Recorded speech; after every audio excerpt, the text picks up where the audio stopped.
Okay, I have no idea what I'm doing here, and I am super nervous.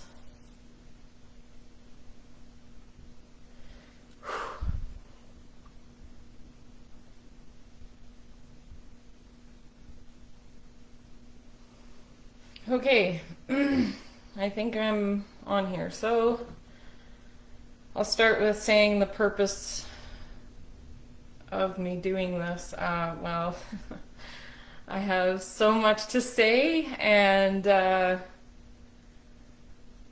in shock over a lot of it. So, I mean, there's just so many layers to everything. So this is going to be a long video. I want to share a story of my own personal experience. I've decided to do this for my own therapy, for everybody out there who has been trying to support me. I'm not who I once was, and I know I've been nasty. I have pushed like everybody away. I just don't know what to say anymore.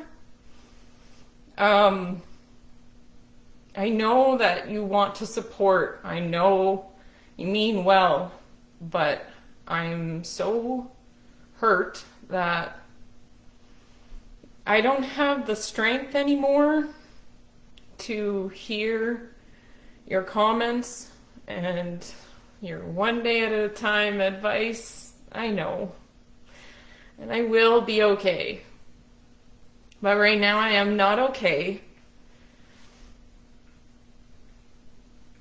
And I'm not doing this for attention. I'm not doing this for pity. I'm doing this to bring awareness to other matters. Yes, COVID has affected this a lot, but initially COVID has nothing to do with my situation, and I feel unheard because of that. Not just because of that, but for one reason. You know, everybody's tangled up in one thing, and my story is so unbelievable, and you know, we can all go on with this. It'll never happen to me, but so I'll just, I guess, start with my story. So March 30th, 2021 was a Tuesday. Started, you know, normal. Woke up to my son screaming for me, and you know, just the normal. We got up. I work from home. I started the morning doing work for my business in the basement where I lived. I lived with friends, and I watched their little boy during the day while they worked, and I worked from home watching their boy and my boy. My boy had just turned 4 the week before, and he had spent that week at his dad's, so I had just got him back on Sunday, and we had a birthday party for him. And then Monday I worked for my business the whole day. So Tuesday I started the day doing my business, and I thought, you know, I need to celebrate my son's birthday. I feel like he got taken, you know, on his birthday to his dad's. So my plan that day was to put my business aside after lunch, and we were going to do whatever he wanted to do. So that's what we did. I worked until about 11 o'clock. Might have been 11:30. We went upstairs to make lunch. Declan was, you know, the birthday boy, so he wanted Kraft dinner, so that's what I made. While it was cooking, they wanted some leftover cupcakes. And you know what? You only live once. Sure, they were mini cupcakes, so I gave both the boys a mini cupcake before lunch, and they picked a second one for when they finished eating. And, they were eating well, but one of the other boy wanted sprinkles on his noodles, so we put sprinkles on his Kraft dinner. But you know what? You eat him on your cupcake. If he's going to eat his noodles, whatever, sure.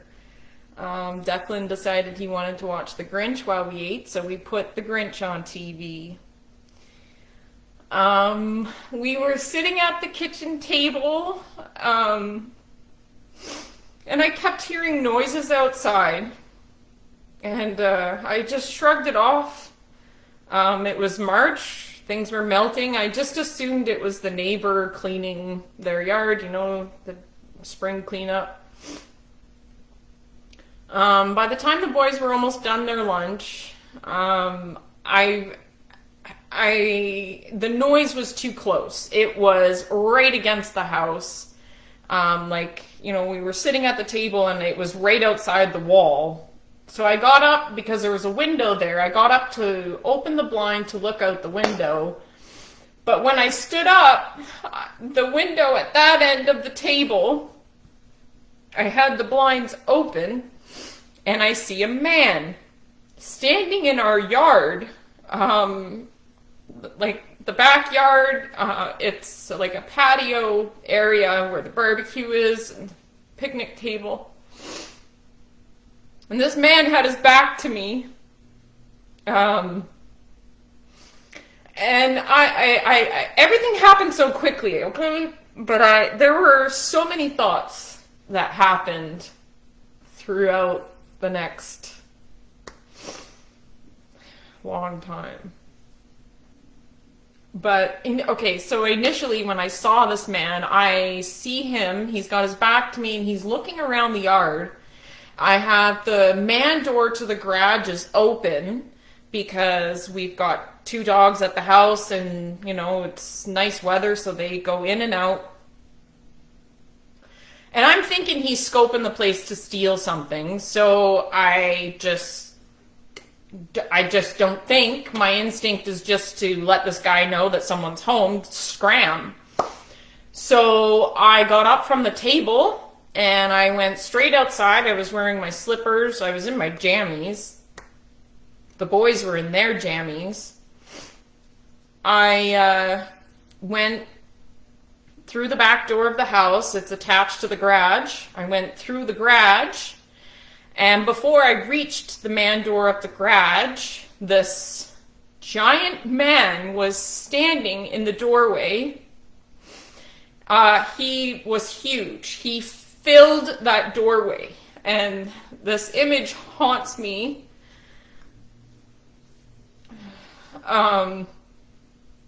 He's over 6 feet tall. This man is 242 pounds. I'm about 130.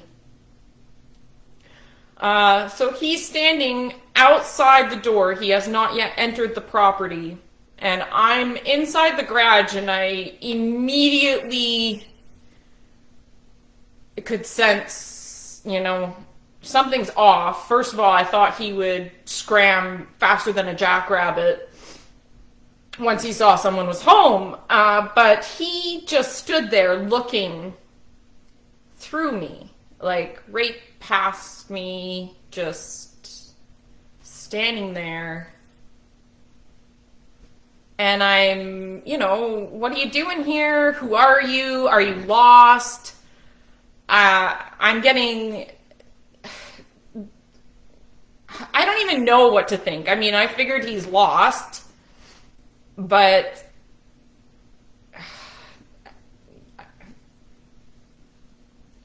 it's all confusion, okay? So he's not responding, and I start to notice that he's panting as he's looking up and down me at this point, which really creeped me out. It felt like he was sizing me up. And then paired with the panting, I thought two things. I immediately thought sexually it creeped me out. And I also thought of a woman that I had recently heard about, a neighbor of hers having the house stormed with cops. And this just made me think he's running from the cops and he chose my yard to hide in. So I'm thinking about verbally warning him, get out of here or I'm going to call the police. But there was literally a ball in my throat. I couldn't, something kept me from speaking, and I believe it was an angel. There were so many angels throughout this day. So I just turned away from him and pulled my phone out of my pocket, another blessing being that I had my phone in my pocket and I didn't leave it on the table.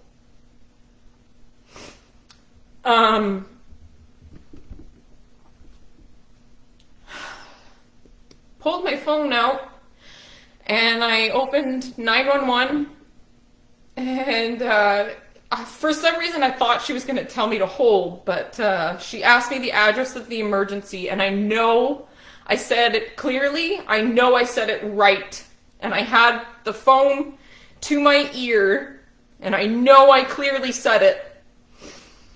And not 2 seconds after I got it out of my mouth, he bolted through the doorway and tackled me at the hips, through the garage, and into the back entrance of the house. And he pinned me in the coat closet. I'm going to pause here and let you know that this story is very gruesome, and I do not plan to censor anything. I plan to share everything with you.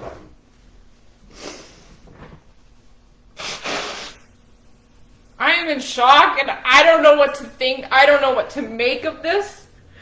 I have downplayed it since it happened because every one of us have problems. We're all struggling. And I'm standing here breathing and I'm alive just like you are, so I feel like, you know, to me, you can't compare problems, and we are all traumatized in our own ways. I don't expect anyone to understand. I don't understand. So, he's got me pinned in the coat closet. I've got my arm stretched, he's got my arm pinned out, and I've got the phone in my hand, and I asked him what he's doing. I screamed that there's an intruder, because I knew that 911 was still there. I tried to say the address again, but at this point I got the numbers mixed up. So I quit trying to speak to them. I knew I said it right the first time, and I needed to focus on what was happening. I eventually dropped the phone, and he kept one hand pinned me in the closet, and he was bent down trying to get my phone. And I thought he just wanted my phone and he would take off. So great, go, have at her, you know, what do you want? But he started punching me in the face, and that's when my son, both the boys, ran to the top of the stairs, and this is only 4 or 5 steps up from the landing that I'm at, and they were right there, and my son says, "Stop hitting my mom!" And I screamed at them to get away, because he reached his hand towards them. So now I'm moving from how do I help this guy and what does he want to holy crap, my kids are, what do you want? So we began wrestling. He got me in a very cheap chokehold. And I kind of laughed to myself and thought, you know, we're going to be here a long time if you're expecting this to knock me out or whatever. So I ended up pulling our engagement back into the garage, and I had my back to him in the chokehold, and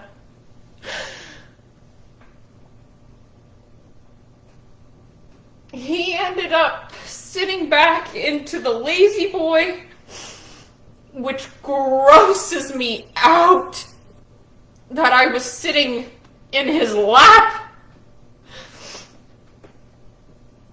And so I just reached for the only thing I could reach. There was an ashtray, and I had it with my right hand, and I smashed it over this shoulder into this side of his head.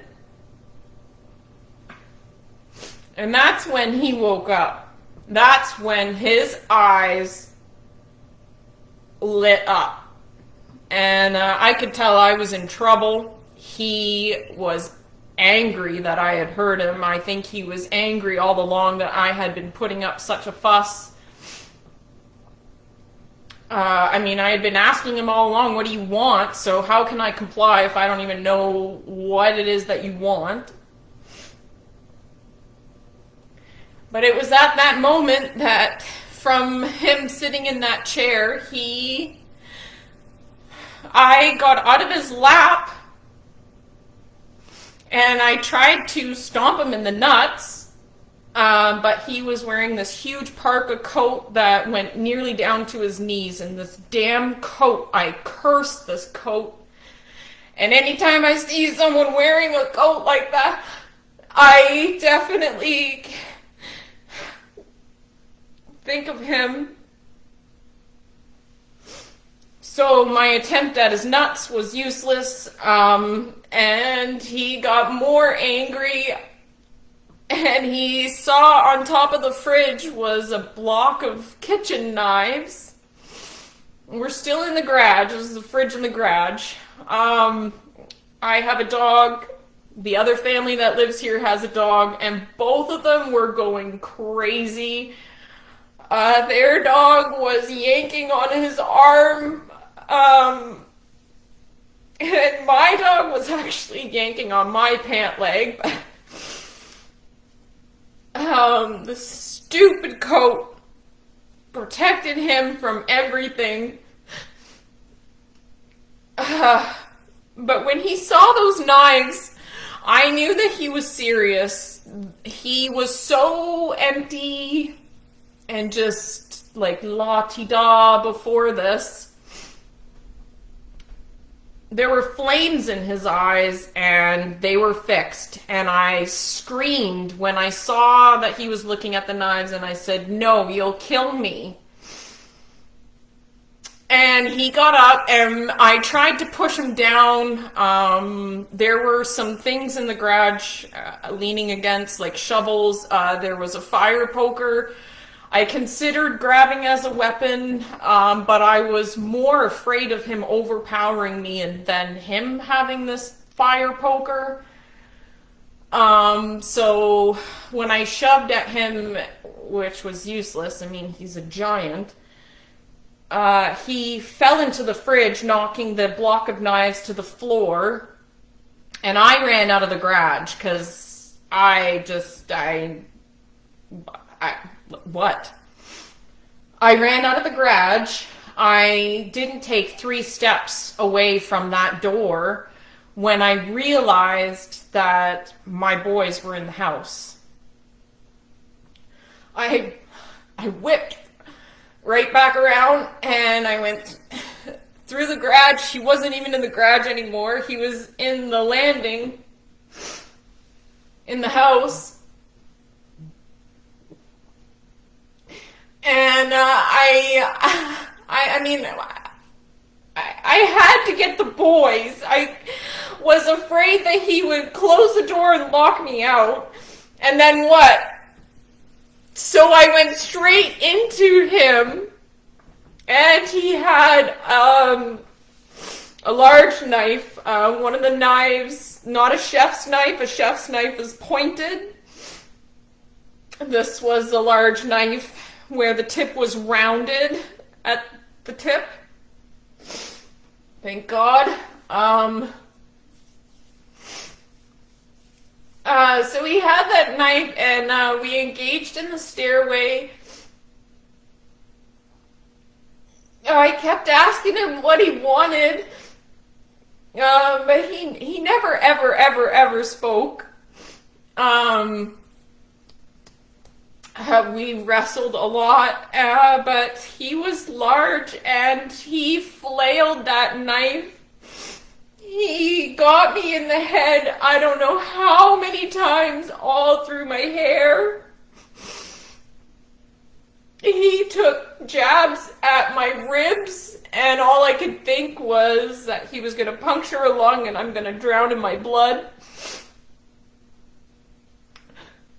He jabbed at my back.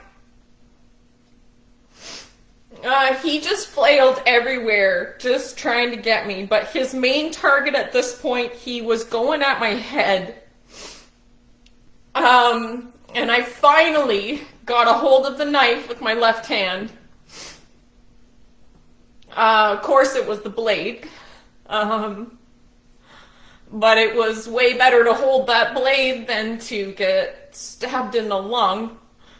So I held on with all that I had.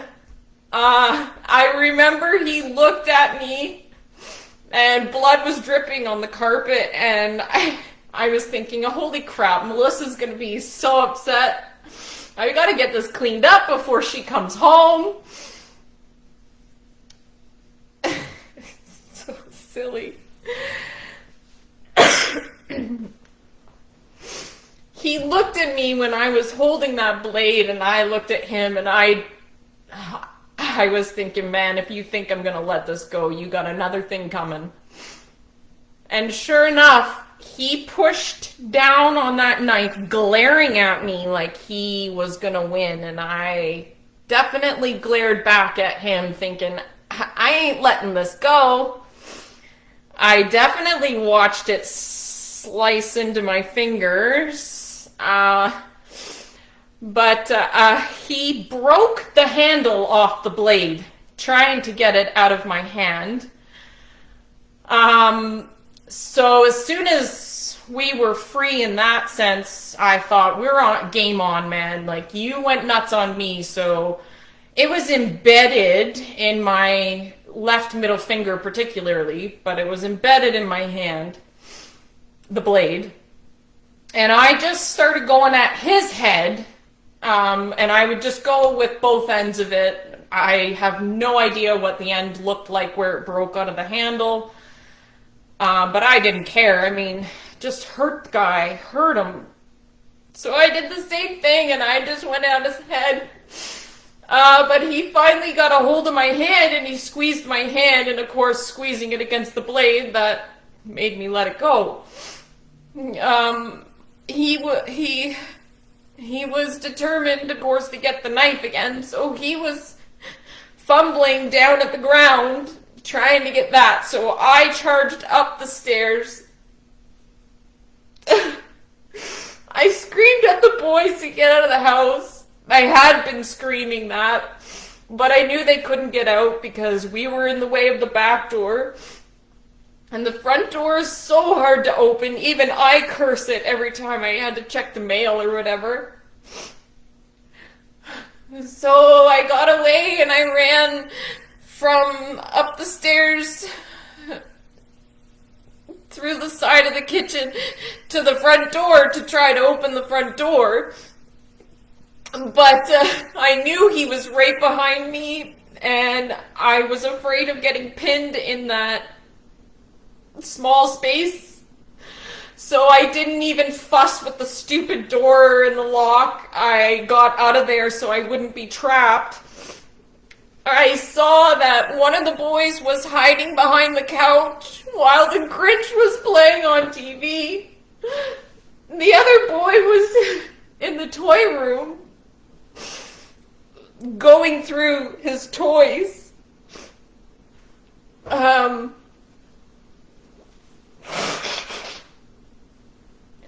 So I ran through the living room. He chased me through the living room.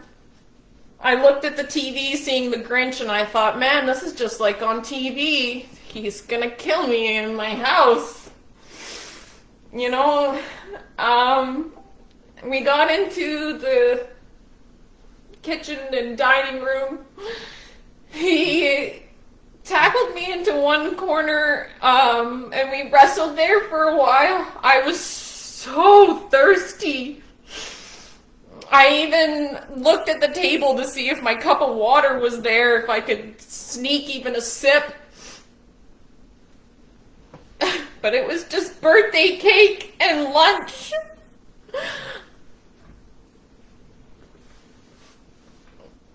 We stood by the kitchen table. I had my hands in his elbows, locked. He had the knife in one hand and wrestling me with the other, and he kept like,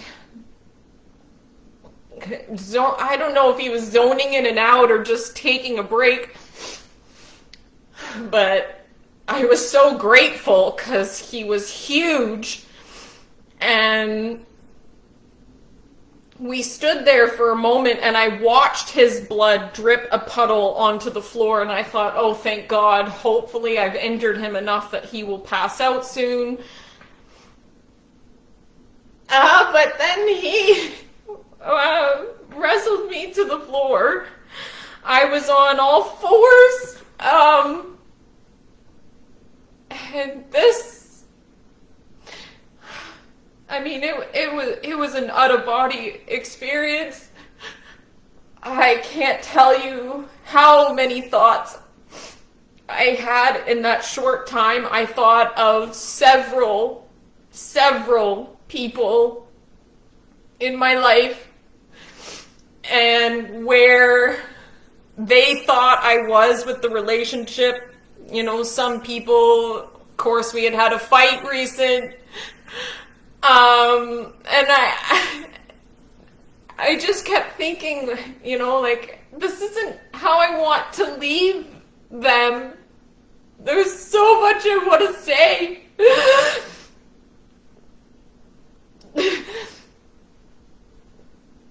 I looked up and I saw the sky, and I can't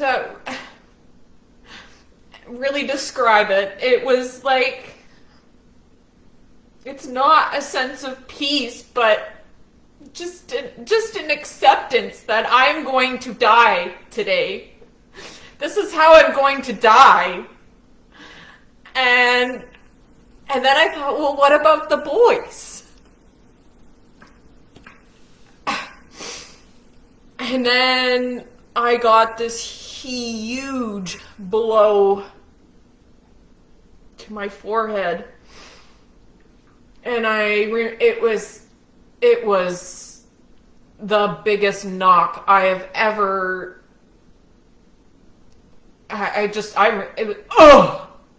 I didn't even know what I got hit with. But it gashed my forehead wide open. And so now I could hardly see out of my eye. I mean, I was already blood everywhere from all the head injuries. And, not immediately after that, it was like a plunging sound as the knife went through my ear, into my neck. I felt like I had gills. It was flapping. I didn't know what it looked like or what it did, but my ear was flapping against my head. And I thought, yeah, I can't take much more. I'm not going to be able to take much more. What's going to happen to the boys? And so I got up. I had to get up. I can't lay down. If he gets on top of me, then, I mean...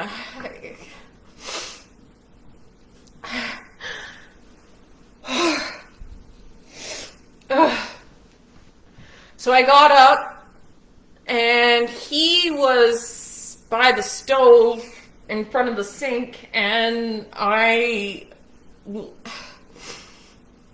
ended up against the counter by the dishwasher and slid along the counter in front of the sink. So now I'm in a corner, and that's where he engages and, you know, corners me in there. I sit up on the sink because I can't hardly handle anything anymore. So if I can sit, that's great.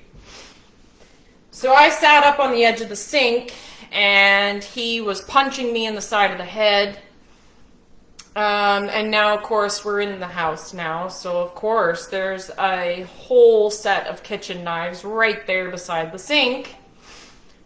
He had dropped the blade that he had and grabbed a knife that was beside the sink from us preparing breakfast. It was a dirty steak knife. I don't remember what we used it for, but it was from breakfast. Anyways, he grabs that and started stabbing me. He stabbed me through my cheek. He stabbed me through my chin. He cut my nose. He stabbed me through my right ear this time. He tried to slice my throat twice. I still have no idea how I powered his arm away both times when he tried. The pictures, I mean, they're just a couple scratches. I'm going to call them scratches compared to everything else. He stabbed me in the neck a couple times. I had a couple stitches from those. I had my foot up to brace me to help me sit up on the sink. I had it up on the stove, and I pulled out of the block of knives to try to defend myself. After he tried to slice my throat, I thought, okay, well, obviously you're serious and this is a matter of life or death, so now I'm going to try to kill you too. So I tried to grab a knife out of the block, and I went to slice his throat. I mean, I can't see anything. I got no strength anymore. I have no idea what's going on. And I didn't realize until later, but this knife that I tried to slice his throat with, he got it from me and stabbed me in the ankle with it twice. Turns out it was the carving fork. So, of course, I wouldn't slice his throat with that, but he certainly punctured my ankle and did some damage there, which nobody has paid attention to.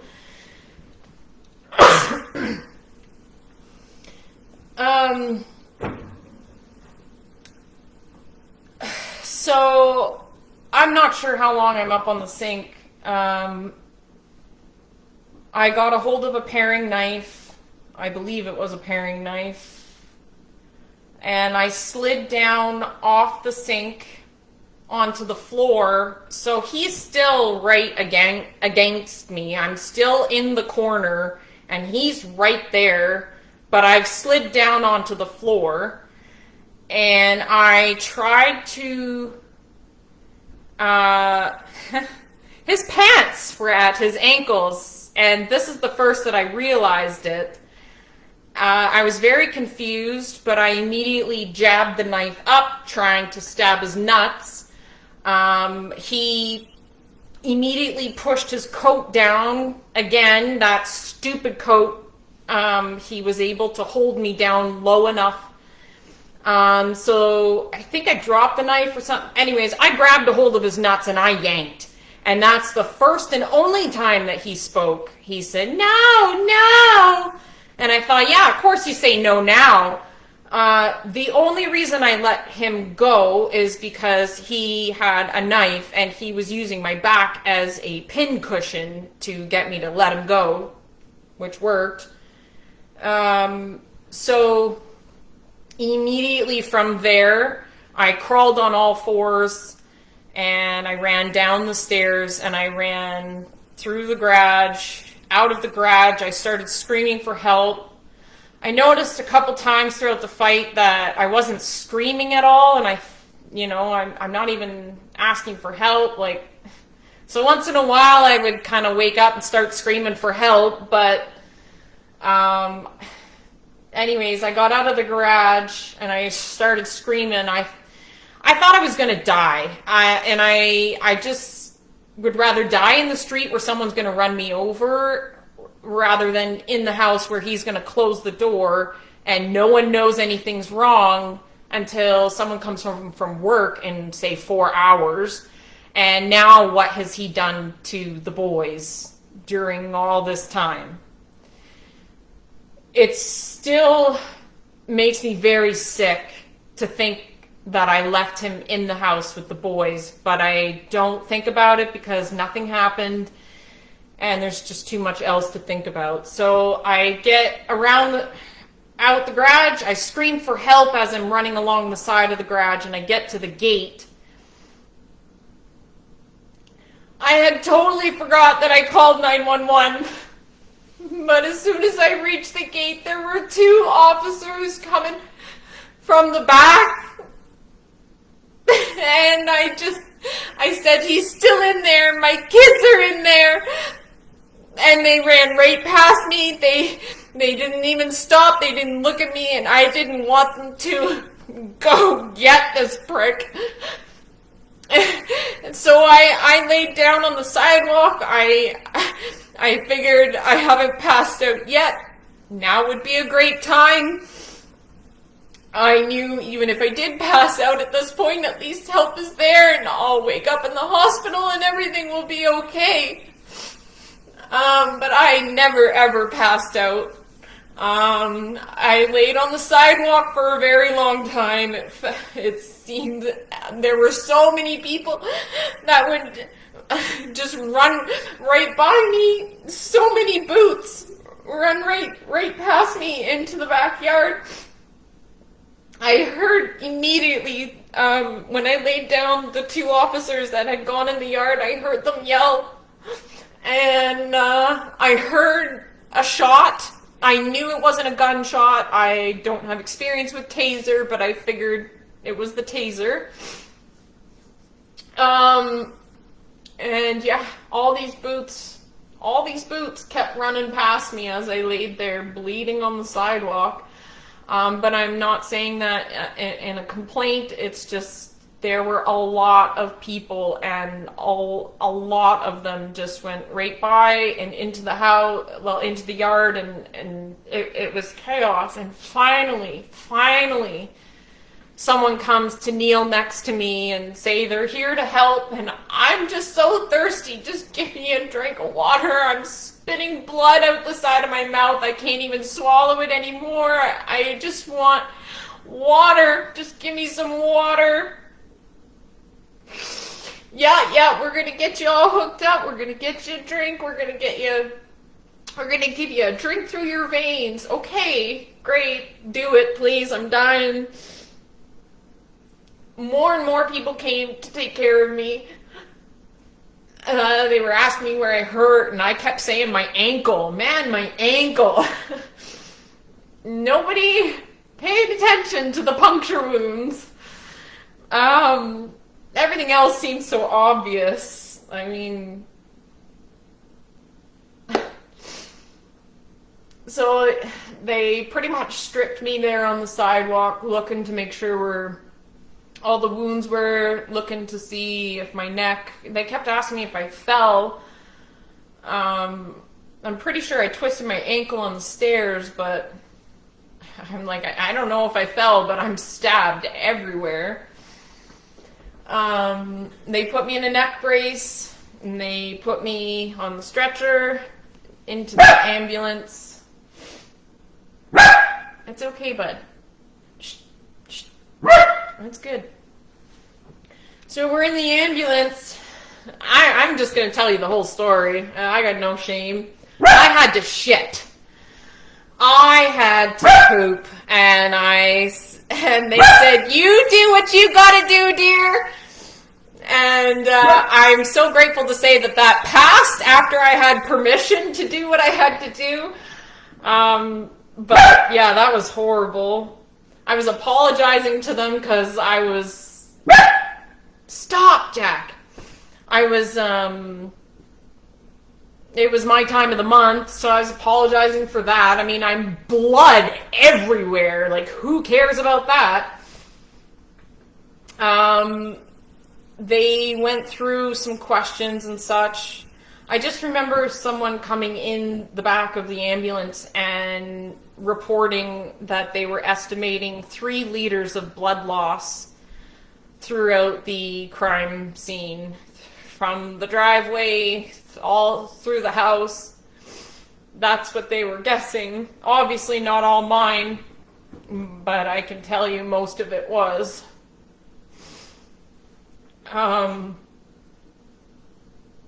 They finally take me to the hospital. It's only less than 3 kilometers away. It was chaos, and I just kept my eyes closed because they were caked with blood. And it was chaos in the hospital. Everybody's talking, everybody's reporting, everybody's asking questions. I'm freaking out. What the heck just happened? They're going to do an MRI. They're going to do all this stuff. They give me a tetanus shot. I'm begging. I'm like, guys, I'm so thirsty. I'm dying of thirst. I just had the fight of my life. Like, can I please have a drink? Oh, we're going to give you a drink through your veins. Yeah, you've been telling me that for I don't know how long. I'm still thirsty. I'm like, can you please clean my eyes? I need to be able to see. I'm freaking out. Like, so they clean my eyes and I can finally see people's faces and I'm just like, what the heck just happened? I just kept repeating that, and that prick. And they told me I'm going for an MRI, and they said that you have to stay very still, and put me in. Well, that was the greatest thing ever. I completely relaxed. It was so nice to relax, and all the noise was, everything. But then they pulled me out, and it was chaos all over again. They get me into a room, and Officer Madden, he took my statement right away, had me sign some stuff. Melissa came to see me. I live with her. It was her son that was there. She came in. So she saw me before I was stitched up.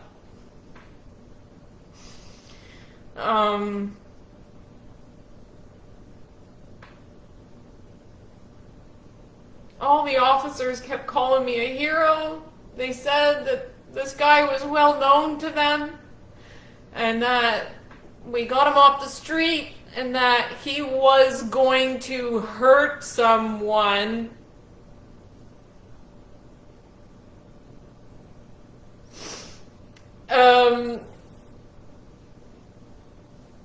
I had a great surgeon, Dr. Afridi. He kept teasing about hiring me for a bodyguard. I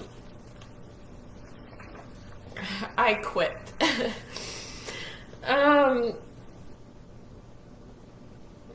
It was crazy. They released me that afternoon. This happened, I called 911 at 12:25 in the afternoon, and by 5:30 that night, I was released. I think it was 5:15 that I got out of there. I went to a friend's place for the next 4 weeks, I believe. It might have just been 3, but 4 weeks. 4 weeks, I think. I never went back to the house during that time. I mean, I was certainly in shock. Took a few days before I could even start to... How do I tell someone this? You know, like, I'm self-employed. I was expected at the farmer's market that Friday, so that was pretty important to me to let them know that I wasn't going to be there. But what do I say? And it's just such an unbelievable story, and I just couldn't believe it.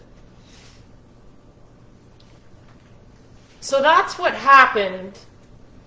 But I plan to keep you here a little longer if you're willing to listen to more. I have a few things I'd like to share, because that's just what happened. It's the aftermath that I'm gonna almost... I feel is more traumatizing than the actual event. I want to show you a few things. For one, how thick is that? This is double-sided printed. This is the police file. And I printed it double-sided. It is very interesting going through this, because the aftermath of this is unbelievable and unacceptable. And I'm sharing this story because if this happened to me, it's going to happen to somebody else. And this is not okay for how this went down.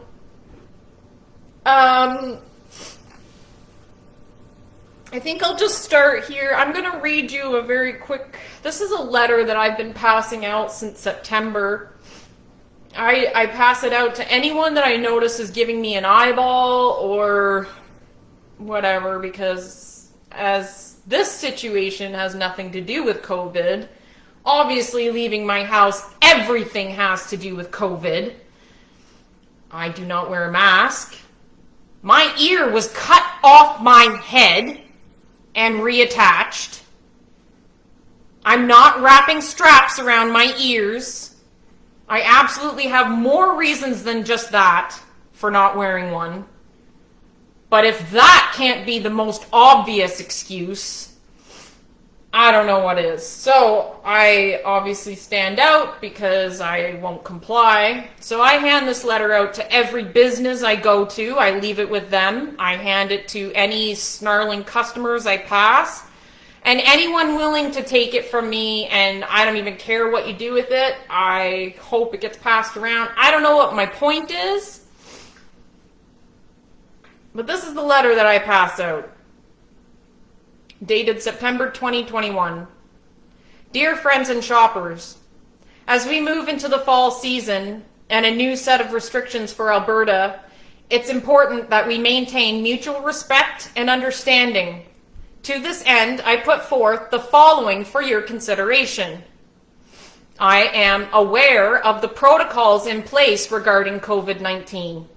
I make a conscious effort to respect those around me, keeping my distance, and responding appropriately if confronted.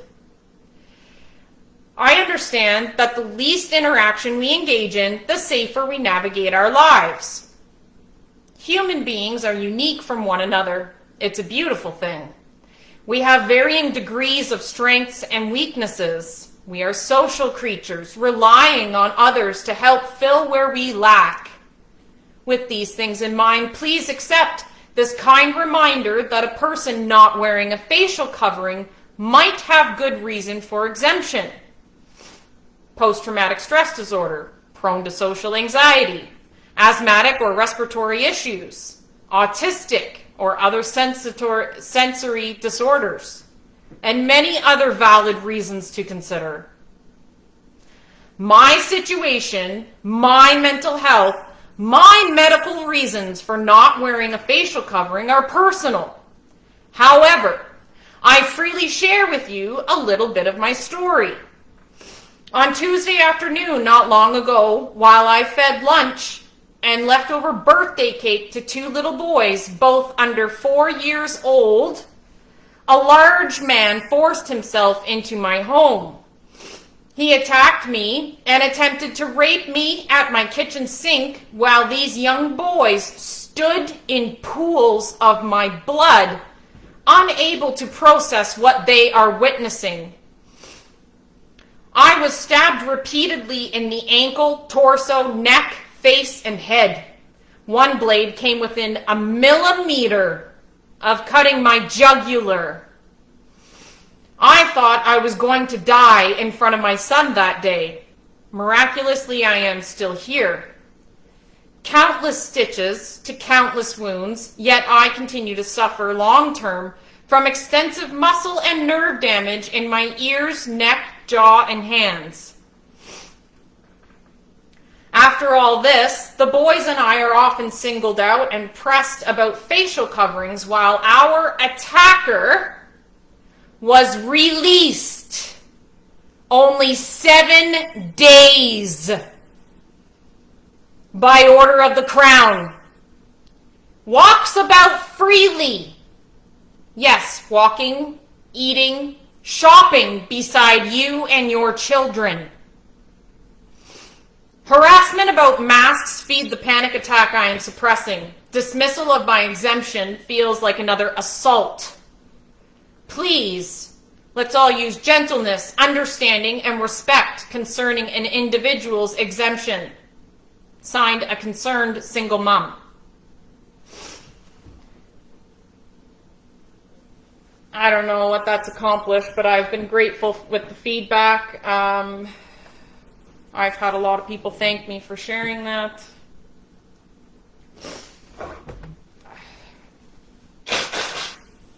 I have more to read, more to share. I'm just realizing I should have brought my glasses in, and I'm very sorry that I did not do that. I'll show you now. I showed you my police report. This, how can I show how thick this is? I guess it doesn't matter. 34 pages. This is what I submitted for my impact statement, which I was finally acknowledged and able to read on January 27th of 2022. So just 2 weeks ago today. Finally, I'm acknowledged. This is an envelope of all the forms, all the information, all the appointments, business cards, fill this out for assistance, do this, do that. Everything that I was bombarded with when this first happened. I have no idea how our system expects a victim to have any mental functioning to go through this after something like that has happened. And I have a timeline to apply for assistance, and if I don't do that, then I miss out. Well, there's more to that story coming up. What do I do next? Would you like to hear my impact statement next?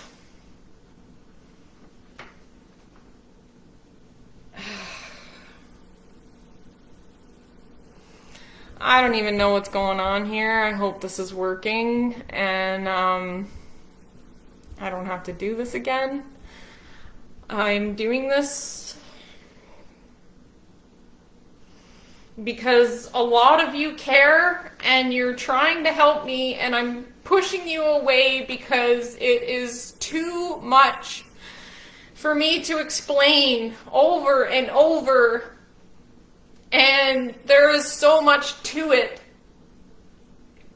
that I just can't do it. Ever since the 27th, this review board hearing, okay, well maybe we should backtrack. And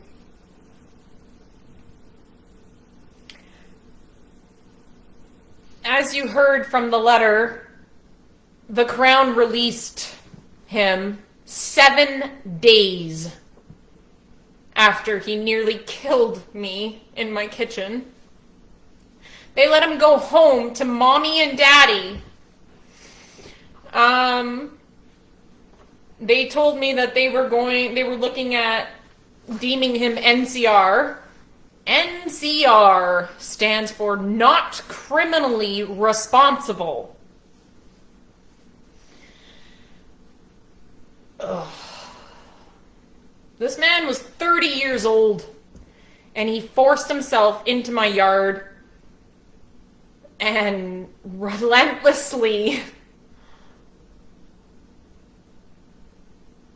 he wanted to kill me. He did not care if I lived or died. I think he wanted me dead. I think because I was fighting and not... I don't even... I asked him what he wanted and he never said. Of course I'm gonna fight back. So 7 days later, they let him go home to mommy and daddy. He was due in court about approximately once a month after that. So April, May, June. In June, I think it was in court twice. And then the courts were going on summer vacation, and it was going to be put off till September. You know, and because of COVID, all of these court cases, I'm not even welcome to attend. And my assailant is not even forced to attend. So it's been a joke all along. It's been the Crown meeting in the courthouse with the judge, and they talk about their vacations and how this man needs help, not punishment. So in late November, I finally got told that there was going to be a hearing on December 1st where he would be deemed officially as NCR. And I was invited to be there, and they told me that he was going to be there.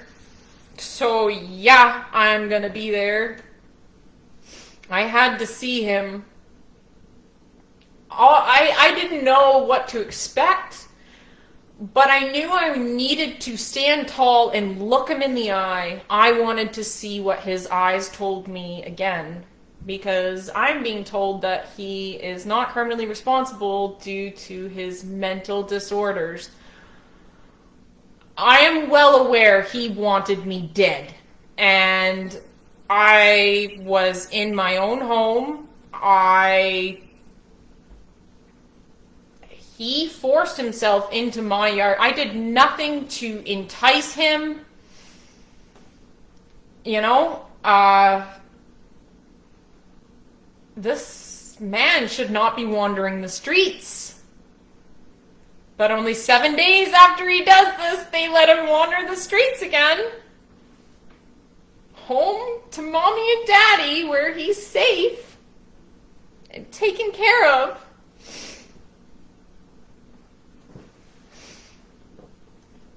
So December 1st, I invited a few friends to support me, and I was and am very grateful for the crowd of support that I had there that day.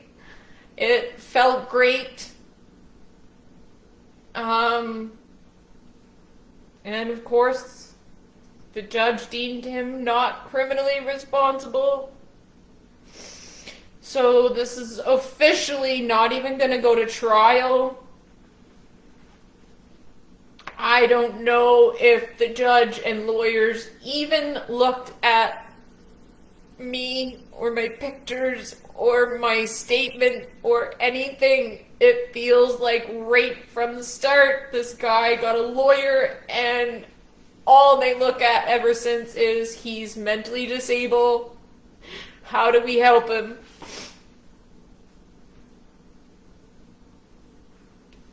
So, court was very interesting that day. I got to see his parents and see him. And I will tell you that his eyes tell me he knows who I am and what he did.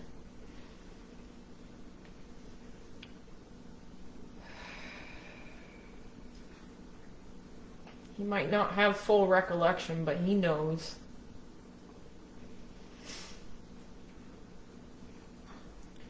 So then, in court that day, they are passing it from, it's no longer a legal matter. This man does not have a criminal record.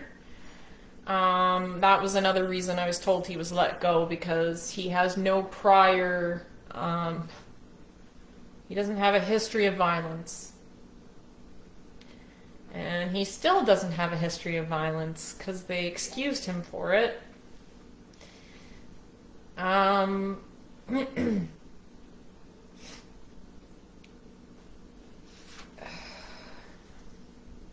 So the case was pushed to, it now goes to the Alberta Review Board. And it's no longer about, he's not a criminal, he's a patient.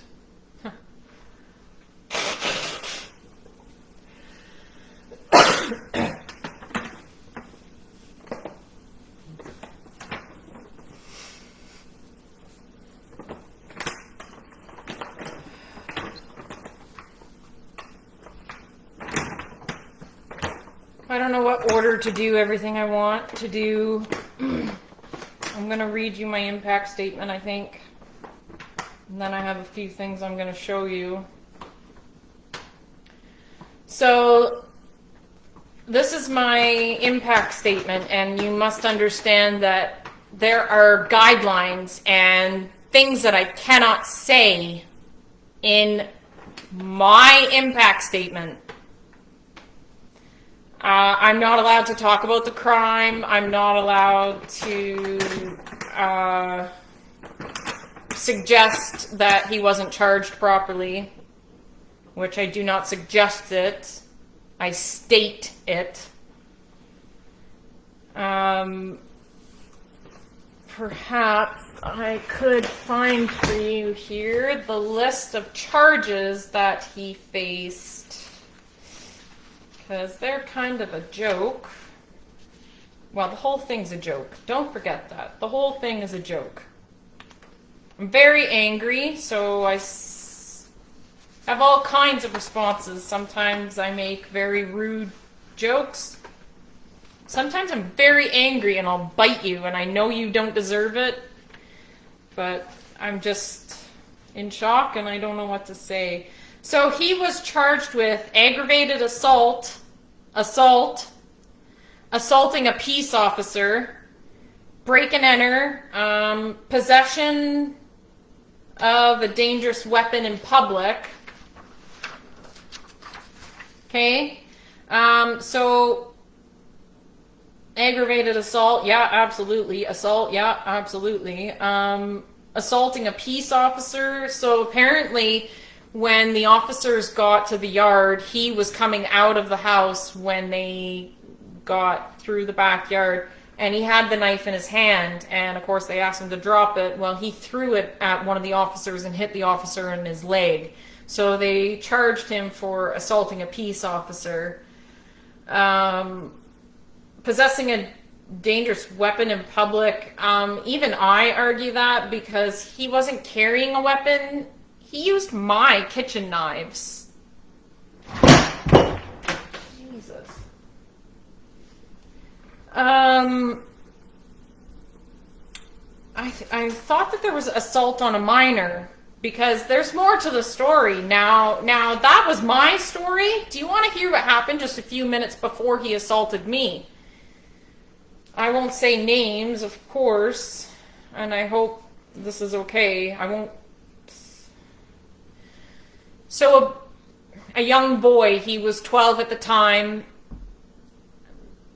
My assailant's name is Dallas Ritchie. He's now 31, but he was 30 at the time. Dallas Ritchie is the assailant, my attacker. So this 12-year-old boy was walking home, and he sensed that someone was following him and picked up the pace, and Mr. Dallas Ritchie picked up the pace behind him. So the kid started running, and Mr. Dallas Ritchie started running and chased the boy into a convenience store where the boy begged the clerk for help. I've seen the security footage, and it's shocking to me, but anyways, the clerk leaves the counter and goes off camera, and at the very moment he leaves his camera, here comes Dallas cornering the boy. The boy's like hands up, gets cornered into the corner there, and Dallas rips his hair out and eats his hair in front of him. Eventually the boy ran away, ran out of the store, and ran home. Dallas Ritchie took his sweet time leaving the store, thank goodness, and the boy got away. And Mr. Dallas Ritchie took the back alley and found his way into my yard. So I thought that there was an assault against a minor. Maybe that's what the just single assault line is here. You can look up these articles. Just Google. You could Google Dallas Ritchie, age 30, Grande Prairie, March 30th, 2021. There's 4 articles for sure from different news reporters, but each article is basically the same report. But if you want to Google those for yourself, go ahead. I would like to point out in those articles that each one ends with, Dallas Ritchie is in custody and he is scheduled to sit in court. I don't know, it was like the next week. I'm pretty sure it's the same day that they let him go. But the point that I want to point out is, how many times do you hear how many times do you read an article like this of someone in your town or anywhere at all that someone's been assaulted and here's the charges and this guy's going to court, and you're just, oh wow, and that's the gossip for today and maybe tomorrow, and then nothing, right? And we don't think anything more of it. First of all, we're all busy. We got our own things going on. And second, nobody follows up on these reports. Nobody comes back to say, oh, hey, by the way, we let him go home and he's living in your neighborhood and he's grocery shopping whenever he feels like it. And he is doing whatever he wants as long as he doesn't carry a weapon. And, oh yeah, he'll wear a facial covering for you in public.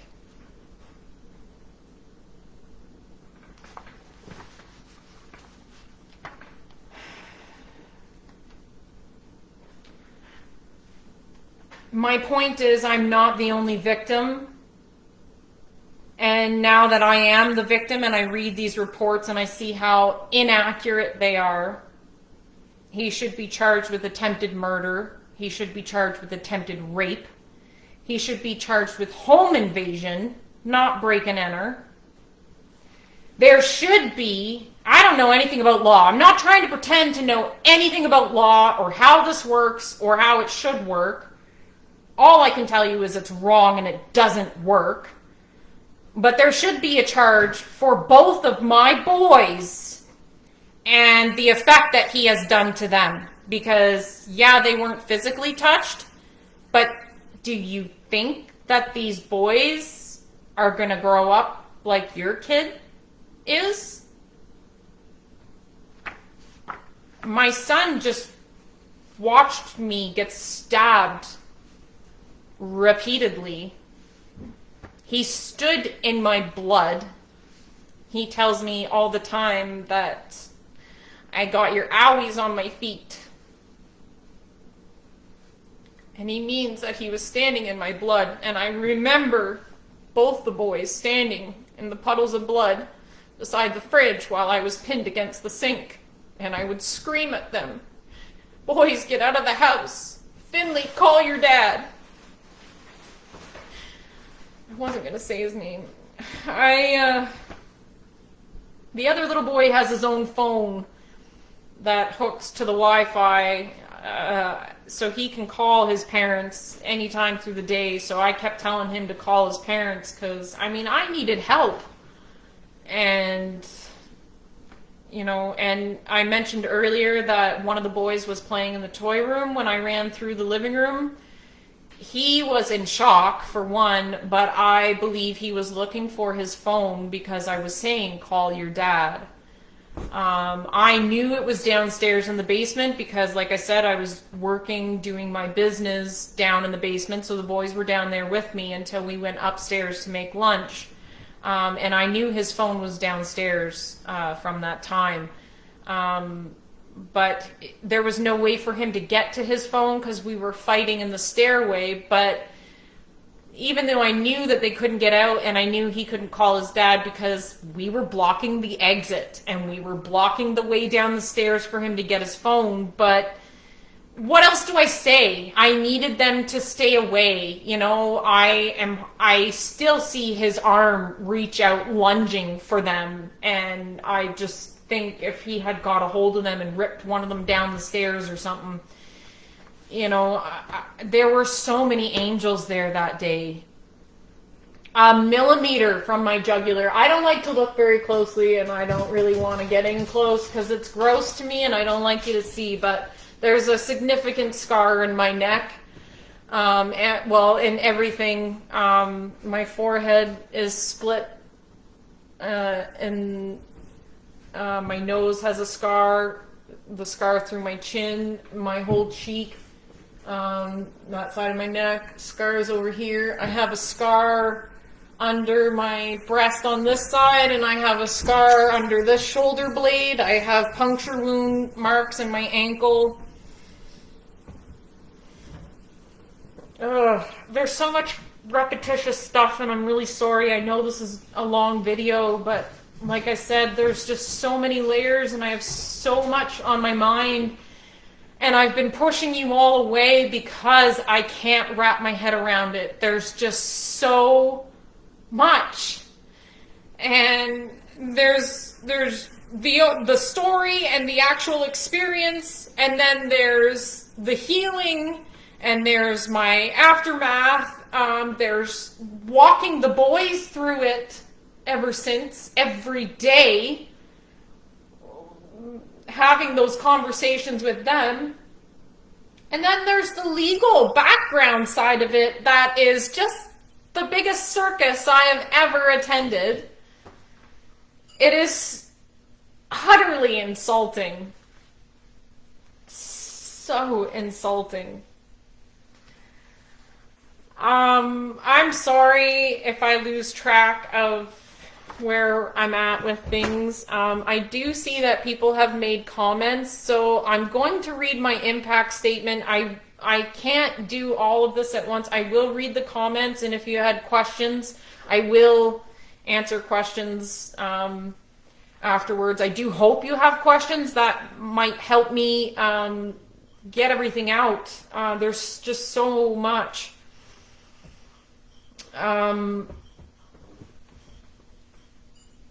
Okay, so January 27th was the review board hearing, the Alberta Review Board. So like I say, this has been passed from criminal to hospital.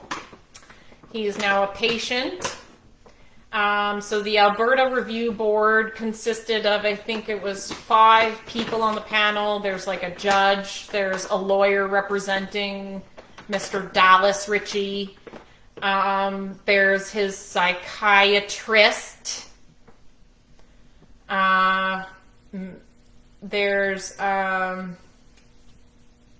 man with the crown, someone with the hospital, and I think there's two random citizens. So the way this hearing goes is they have access to all the police files, and the psychiatrist gives her 2 cents on whether or not she thinks that he's a threat. And the point of this hearing is, what are his conditions and privileges for his release? Privileges. So his psychiatrist, oh my goodness. Miss Erin Will. I do not like her.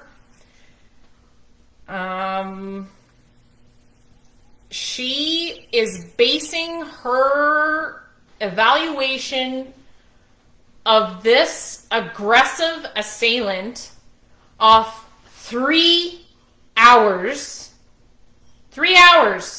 of video conference.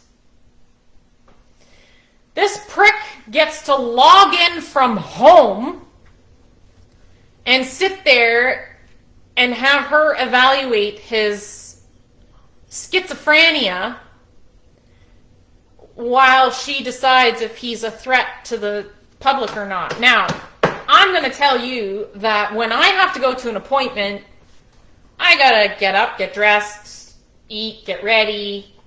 He doesn't have this, but I gotta get my kids ready. I gotta deal with the childcare. I gotta get there. I gotta find parking. I gotta get my kid if he's going somewhere or whatever. There's always that. Then when I get there, then I face all the harassment with COVID. And so by the time I get to my appointment, I'm pretty stressed out, and I'm, it's my day. It does me in. Sometimes it does me in for a couple days. This prick, we're supposed to be evaluating his threat to society, and his evaluation, he isn't even put through any stressors. Nothing. He gets out of bed, plops his ass in front of the computer and logs in and says, "Hey, yeah, taking my meds. Yeah, got to my appointment. Yeah, mommy and daddy love me. Home is great, safe. I'm so happy. I want to be a part of society. Let's go."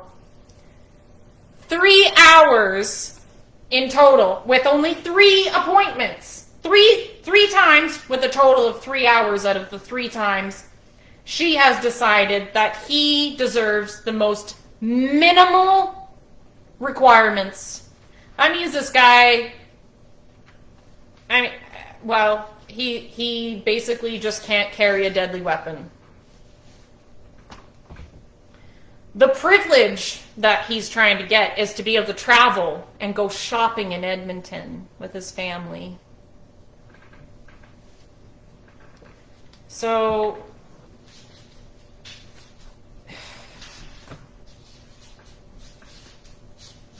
after Miss Erin Will got to give her recommendations on letting this poor gentleman get back to living his life, they finally acknowledge that there's a victim. May I please point out that the poor 12-year-old boy that this man harassed is nowhere mentioned in any of the proceedings. Nothing. He is in the police report, of course, but it doesn't sound to me like Miss Erin Will put much attention into the police report. I don't know how much the rest of the board members paid attention to it. I will say that I am finally impressed and feel as though someone was fighting for me. I do feel as though a number of the members on that board, if it wasn't the police report that they paid attention to, they had read through my impact statement, and their questions to her were spot on. She cornered herself on a lot of them. Just the lack of professionalism. And, you know, when they asked what she's basing her judgment off, and she said 3 hours of online, they said, don't you think in person would be a better way to judge him? Do you know what she said to them? A person with schizophrenia can easily hide their true colors in person. Yeah. Don't you think judging him through video from his home is going to help him hide?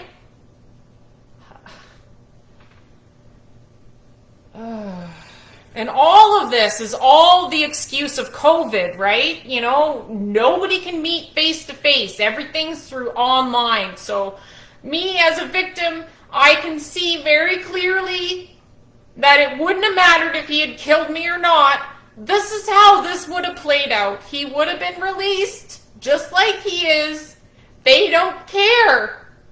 They don't care. They want the file off the desk. And if they don't have to book them into whatever, and mommy and daddy will take care of them, let it be their problem. Get it off my desk. And as a victim, I mean, I'm nothing. I'm going to read my statement. Grande Prairie, Alberta, March 30th, 2021. It is difficult to express the impact this crime has had. I appreciate your time and attention as I attempt to translate into words the depth and magnitude of this man's invasion into my and my family's lives. It feels messy, it is inconclusive, and cannot be compartmentalized. What has happened and the ripple effect are shocking, diminishing, and degrading. I feel so much pain and despair. I want you to feel my reality, but fortunately for you, words alone cannot pull you into this chaotic darkness I dwell in alone. This is real.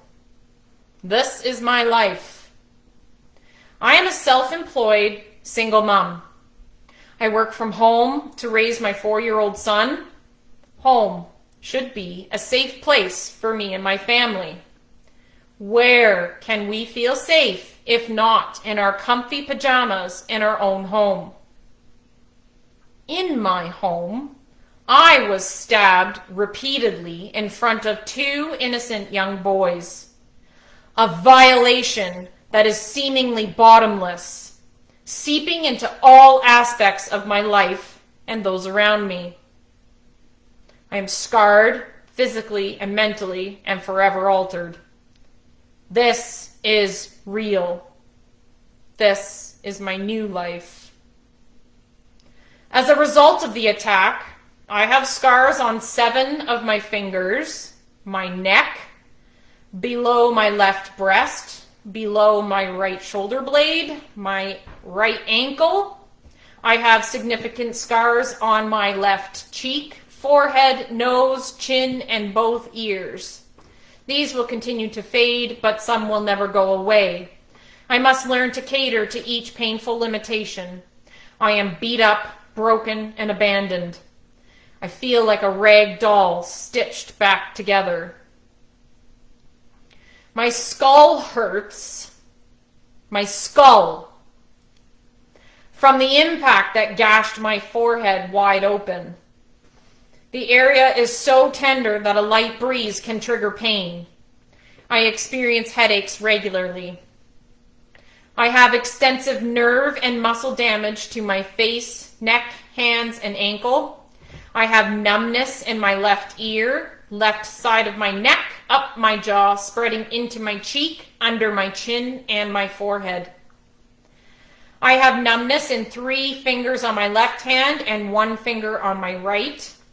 One of my knuckles was badly bruised during the struggle and is regularly banged and strained throughout the day, causing fresh swelling and irritation. The 4 puncture wounds from the 2-pronged carving fork jabbed into my right ankle ran deep, affecting all my activities. All these areas have a buildup of scar tissue and are intermittently plagued with zinging, throbbing, itching, and pain. I can barely tolerate touching these areas. Still, there's no way to reach inside to soothe the itchy muscle. Doctors tell me these unpleasant sensations are good signs that my body is repairing itself, but for me, these are harsh reminders, and I am thrown into the darkness all over again. I can't even curse my assailant. I am told this man who spoke not with words, but with fierce, determined eyes, is not responsible for entering my home and brutally attacking me. The most serious wound I sustained was a stab into my neck just below my left ear. The blade sliced through muscle and came within 1 millimeter of my jugular. Neck muscles are crucial, flexing with most every movement. This injury has meant months of pain, discomfort, tightness, and strain. When I cough, sneeze, shovel snow, lift weight, when my son wraps his arms around my neck for an innocent hug. The regenerating scar tissue itches deep. I rub the area cautiously in a frustrating attempt to relieve these surges. My neck injuries hinder daily living. My healing is long and my neck movement will never be what it was. Knife wounds to my jaw and through my cheek and chin initially caused great sensitivity to sugars. Though not so severe now, the sensitivity is still there. It was more than a month after the assault that the swelling subsided enough that I could open my jaw sufficiently enough to fit an adult-sized toothbrush into my mouth again. Because of my injured hands, I was unable to manage basic personal hygiene. I was not able to care for my knee-length hair. It was riddled with dirt and evergreen needles from where I laid down on the sidewalk awaiting medical help while police officers apprehended my attacker. My hair was also caked with blood from many knife wounds to my head. I was desperate for help. Initially, I thought I was protecting her, but now I wish I could have had my mother care for me during this utmost vulnerability. The day after the assault, my friend called the salon and requested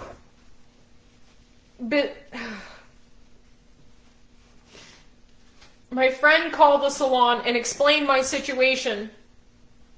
Only those close to me can understand the defeat it meant for me to request business with the salon.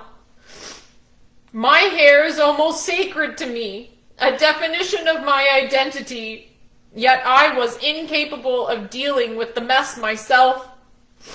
They graciously agreed to take on the task of washing, brushing, and braiding my hair. Cautiously, I shuffled out of hiding, out of seclusion, beaten, bloody, bruised, Frankenstein, exposed to the mercy of the unpredictable, unaccountable public.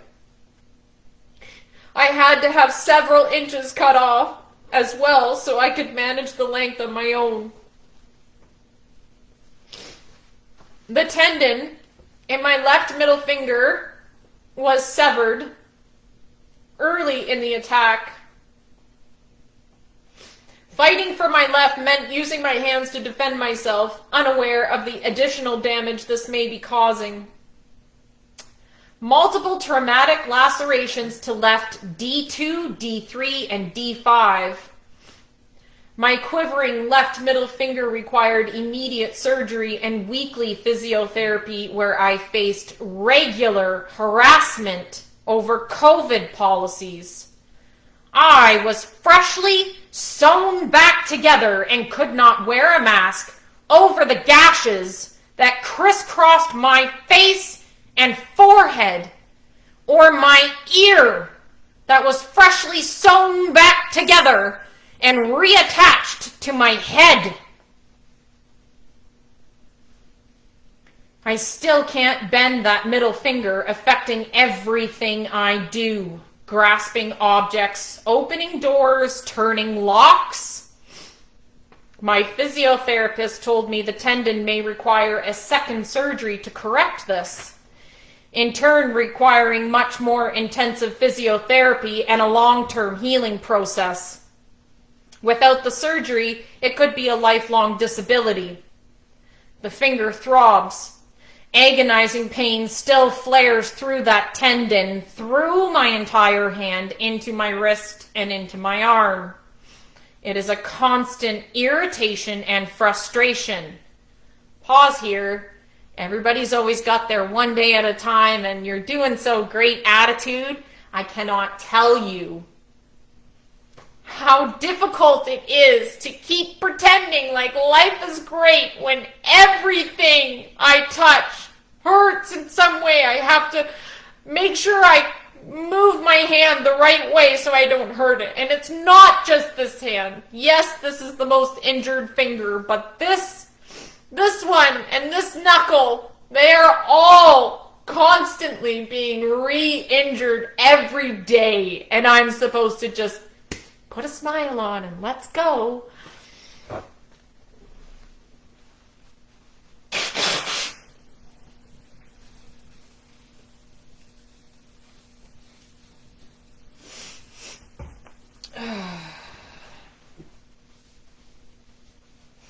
My left ear was a massacre.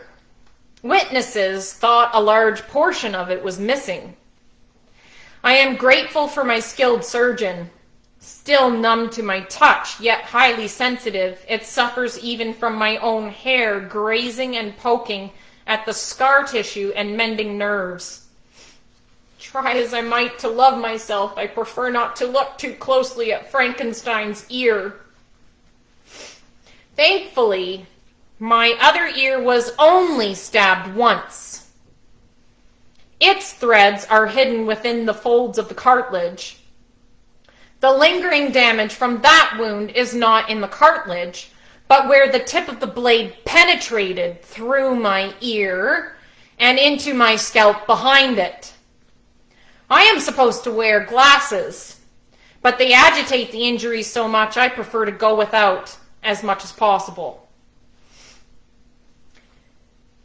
It was hard for me to let people into my space after being so violated.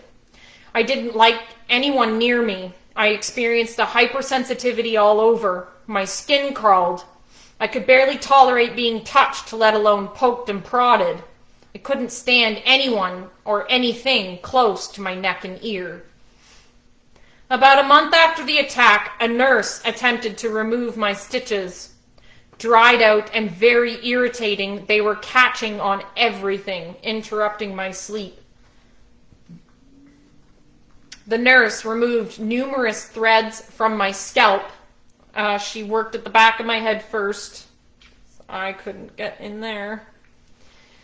From my scalp and from the large gash on my forehead. Terrible camera, but before I couldn't take any more picking and poking. I just wanted to stop hurting. I took it upon myself every evening to work them loose and pull them out, clearing away dried blood, dead skin, and the remaining stitching from my face, ears, neck, and hands. This task made me sick, but the relief, once the threads were gone and cleaned up, was indescribable. Revealing and familiarizing myself with the damage, my new look and numb sensations. It still feels like someone else's ear is sewn to my head. My fingers feel the ear, but the ear doesn't feel the warmth in my fingers. Our Canadian winter is hard on all these injuries. The cold causes my entire hand to throb, and I have to wear a mitten when I go outside. Exposed facial scars hurt like a pressed burning sensation. Many areas are numb. Still, the cold causes a severe ache on the inside that cannot be soothed. Mentally, I am exhausted. I am back and forth. 1 minute I am happy, and the next I'm falling down the rabbit hole again. Worry over bills, the trauma, unanswered questions. It's a quick flip-flop moment to moment. So much going on in my mind all the time, but going on in my mind all the time between regular life's joys to stresses, and then this inconclusive trauma woven throughout it all. At first, I was not mentally or emotionally able to return to live in my home where the attack occurred. It was more than 3 weeks later when I was finally able to go back. But flashbacks were so severe, I stayed for only 5 months. Despite financial concerns about what such a decision would mean, I finally had to move out of the house. Still, I am haunted. I am haunted by the memory of red puddles of blood all over the floor. I am haunted by a giant man filling the doorway. I am haunted by the intent in his eyes the moment he saw the block of kitchen knives. I was told when my attacker was deemed not criminally responsible that he needs help, not punishment. How hard it is to come to terms with the knowledge that he trumps the lives of 3. We did nothing, yet we are abandoned.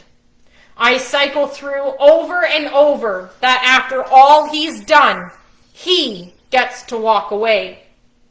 So we're treated like it never happened, and I'm consumed with questions. Does our trauma not exist? The mental and physical limitations? Do my scars go away now that all this is swept aside? If he's not criminally responsible, then who is? Where is our help? Who pays my bills? Who takes care of us? Do we not matter?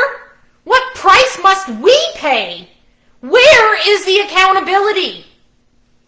The answers I receive are void. I am broken. I am quiet a lot of the time now because I am stuck, processing. I am in shock.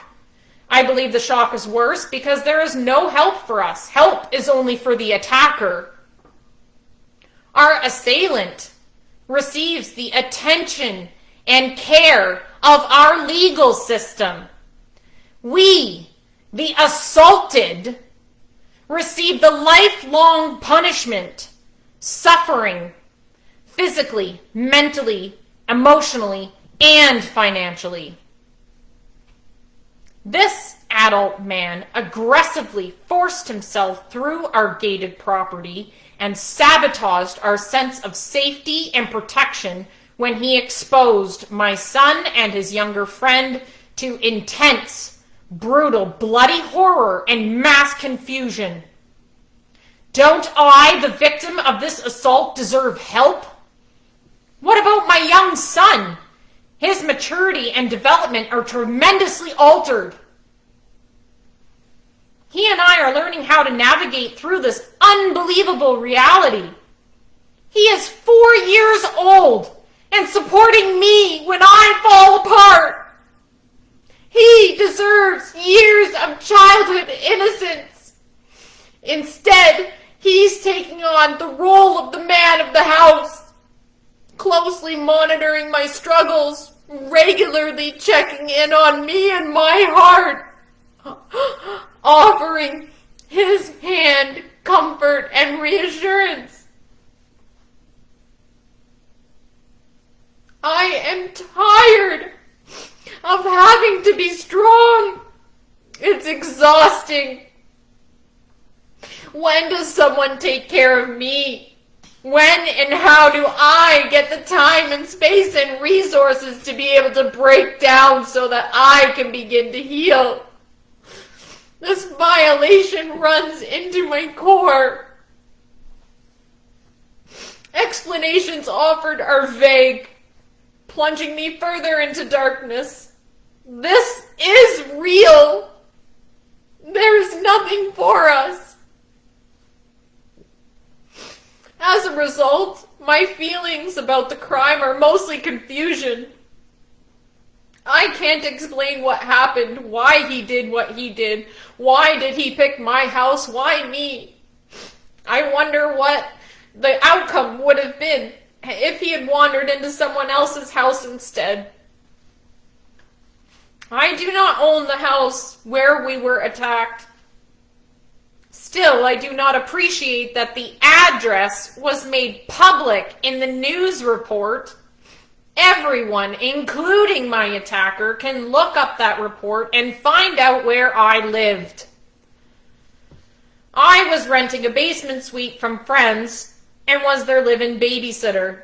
The boys and I were upstairs in their part of the house when the attack took place, so the damage was mostly to their property, not mine.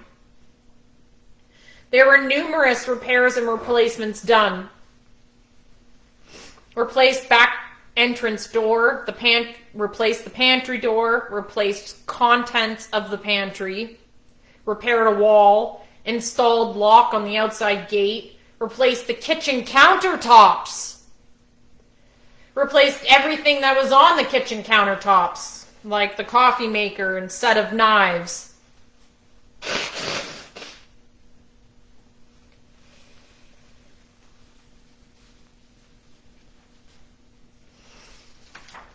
And professional cleaning and blood removal. All of these were covered by the owner's insurance. However, these people are still impacted. They are victims too, both as the homeowners and as parents of the other little boy. These dear friends suffer their own torments while also generously supporting me and my son. All the time they've taken off work to watch the boys so I could attend physiotherapy, counseling, and other such appointments. I would be so lost without these friends. The biggest property piece is the fact that this happened in our home. Our sense of security was stolen. Safe zone and privacy are shattered. As if this wasn't enough. Everything that was done to me and the boys, my attacker being let off not criminally or financially responsible for the damages he caused, add in the insult of receiving an ambulance bill for $385. First sent to me the same day my assailant was released, only a week after he nearly killed me. Utterly insulted, I refused to pay. If there is a police file number, how is there no reallocation of service fees to aid the victim and prevent further trauma? The invoice was reprinted each month, sent to me over and over. Hey Grace, remember that time you got stabbed in your kitchen? Yeah, you still owe us for the on-site medical care and the 2-kilometer ambulance ride. I do not object to the cost of the services, rather that I am held responsible for paying it instead of the one who caused the injuries. Eventually, the bill was turned over to a credit agency. There is no one to fight for me, no one to assist me. Where is the help for victims in all of these issues? Finally, in September, months after meeting with our Justice Minister, Grande Prairie Victim Services assisted me in getting the ambulance fee covered by Victims Assistance Program. Still, I wonder, does this affect my credit score? I am tortured by the denial of almost all assistance. I am tortured by the memory of this man's powerful hands, now tenderly held by the system as they ensure he gets the help he needs. Am I supposed to accept graciously the aftermath of this belligerent invasion? The financial impact, the physical pain and lingering lifelong scars, the trauma, the conversations with my son and his questions? How do we accept this not criminally responsible and go on like we aren't completely impacted by this merciless assault? We deserve justice for this crime. Instead, I have only felt discarded on the emergency room doormat. Dismissed. Pushed out of the way. I'm trying to make sense of something that will never make sense. He needs help, not punishment. This explanation only fuels further mental torment. What happened? Were there no signs? I often wonder what he may have done to others before me, warnings that might have prevented his attack on me. Financial burden is another of the crime's ripple effect. For 5 months, I couldn't work while I navigated through shock and allowed for some physical healing. Then I pushed myself to start up my business again. I was not able, mentally or physically, to be back at full capacity. Nevertheless, for the next 5 months, I gritted my teeth and tried to work with the limitations of my hand and neck injuries. Despite my efforts, determination, blood, sweat, and tears, I am forced to accept that I can no longer do it. Greatly decreased net income cannot stretch across the debt load. And as a result, I closed my small business on January 8, 2022 to pursue an alternate source of income. I am absolutely devastated, heartbroken to see my hard work, my dreams, and my passion all packed up. There has been no financial assistance. I have received nothing aside from a number of counseling sessions for me and my son. For this, I am grateful. For the first few days following the attack, I was bombarded by various departments and programs. Here, fill this out, but you will likely be denied. I was warned, but I was persistent. To my dismay, the shocking predictions were right. I was denied by assistance avenues again and again because we do not fit the criteria. Hope of restitution rapidly diminished. So sorry you have to go through all this. Nothing but additional degradation. Trauma every which way I turned. I applied to Victims of Crime Financial Benefits Program for financial help. I soon received a response stating that I did not meet the threshold because I was not brain dead, paralyzed, or dead. Next time, I'll know to lay down and let him have his way, so hopefully I can qualify for assistance. The boys and I were processed and spit out. What now? At a meeting regarding crime held here in Grande Prairie on July 29th, 2021, our Justice Minister proudly explained to me and his audience, we've reallocated the funds from Victims of Crime Financial Benefits Program to prevent crime. Now there's nothing for us except the condescending and ineffective back rub from those untouched by this assault. I continue to live with unending setbacks, hurt, disappointment, and trauma. In a veil of shock, I fill out Each of the repetitious forms requesting assistance, everything denied, while my attacker was granted supervised care in the comfort and safety of his home with zero financial responsibility. This unspeakable crime was not prevented, and I need help. I am in disbelief. Because I was self-employed at the time, I cannot apply for medical EI, I cannot take a leave of absence, and I do not qualify for CERB because I was stabbed. My crisis is unrelated to COVID. I work from home. I work hard to provide for myself and my son. But I am a hole in the system, not a part of it. This has left me in great difficulty with respect to finances.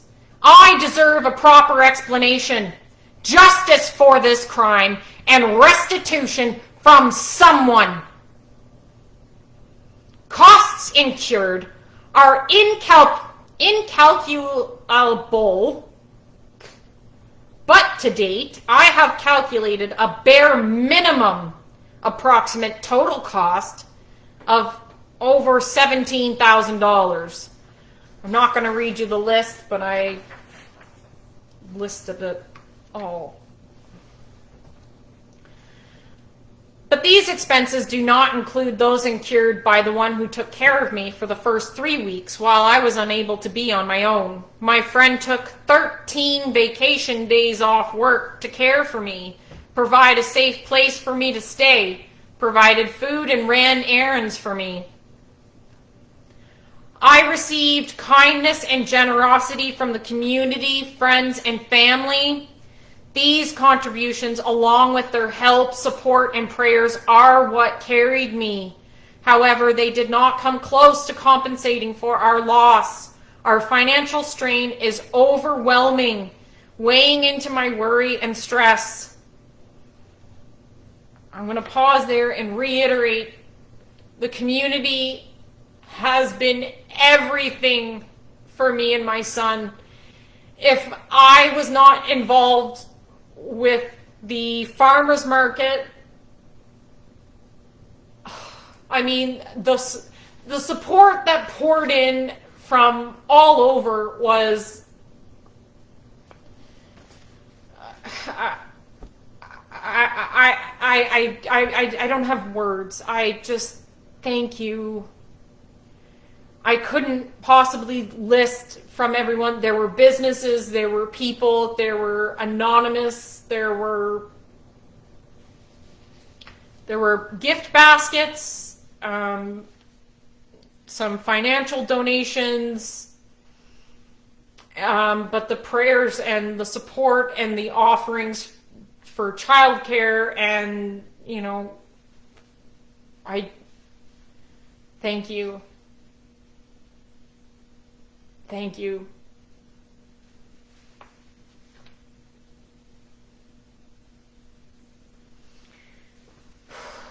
I scroll through pictures on my phone. It still startles me how quickly they switch from two little boys eating lunch, birthday cake on the side, to images of the aftermath of the attack, which happened just minutes later. My black eye, bruises, swelling, stitches crisscrossing my face. It was going to be an afternoon of celebrating my son's birthday, whatever activity he wanted to do. My son's birthday was stolen that day. This man has taken so much from us. Sense of security, joy in our birthdays, the innocence of these little boys. I'm heartbroken they had to be involved. I am not the only victim of this crime. Several others are violated, traumatized, hurt, affected. I am devastated over the effect this has had on the boys, my son and the other little boy I babysit. And the lack of recognition of them as victims. They were not touched. not physically harmed. Still, they are psychologically altered. They witnessed this man tackle me, punch me, stab me. They saw my bloodied face and gaping wounds. They walked through the puddles of my blood on the floor. I got your owies on my feet, my son tells me. Almost daily, they talk about the bad man, as they call him, who was so rude to you and gave you all those owies. Their words. What should I say to them? I'm trying to help them understand what happened without re-traumatizing them or making matters worse. The other little boy is not in counseling, so I do my best to cope with his comments and questions, but I do not have the skills to help either of them properly.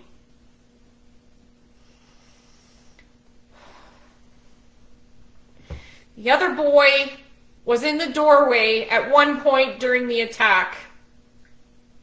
I was so afraid for his safety, I yelled at him to get out.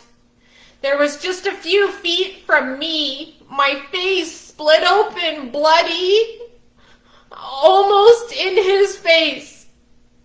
He stood there, helplessly frozen to the spot, pale, his desperate eyes staring at me.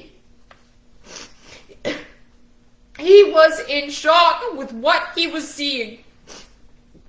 He was trying to follow my instruction, but he was not able to process in the trauma. It was a heart-wrenching sight for me, the sweet little boy trying so hard to help me. It still haunts me. How much does it haunt him?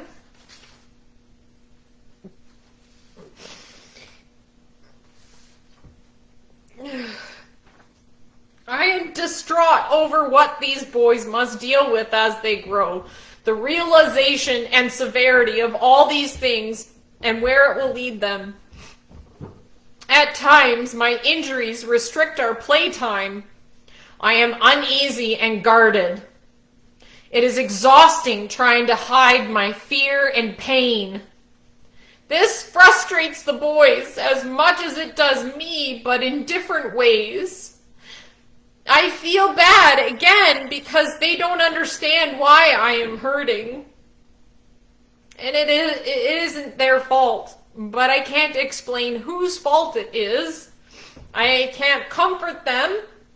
I do not wish to remind them of the bad man, but his silhouette is fused in my mind, and lingering pain haunts me every hour of every day. The limitations of my injuries are a daily reminder of how the system has let me down and catered to my attacker. For the first 3.5 weeks following the attack, I was too physically injured to take care of my son. I saw his horror and confusion in witnessing his mother being repeatedly stabbed, and then I was gone.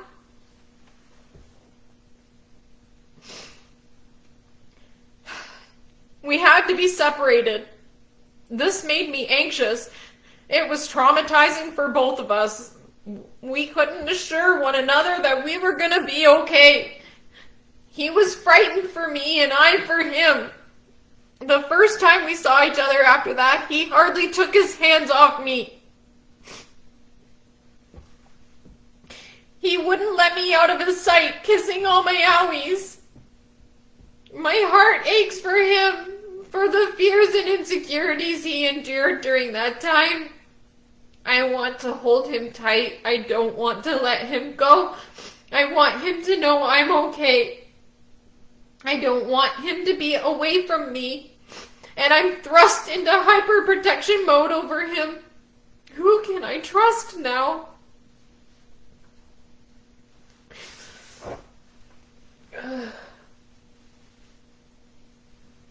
We are both on guard now, all the time. He's ready.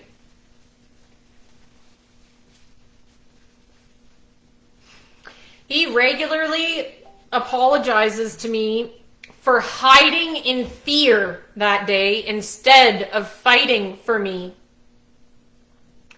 "You don't have to hit him anymore, Mom. Spider-Man is here. Jab, cross, hook, uppercut," he says.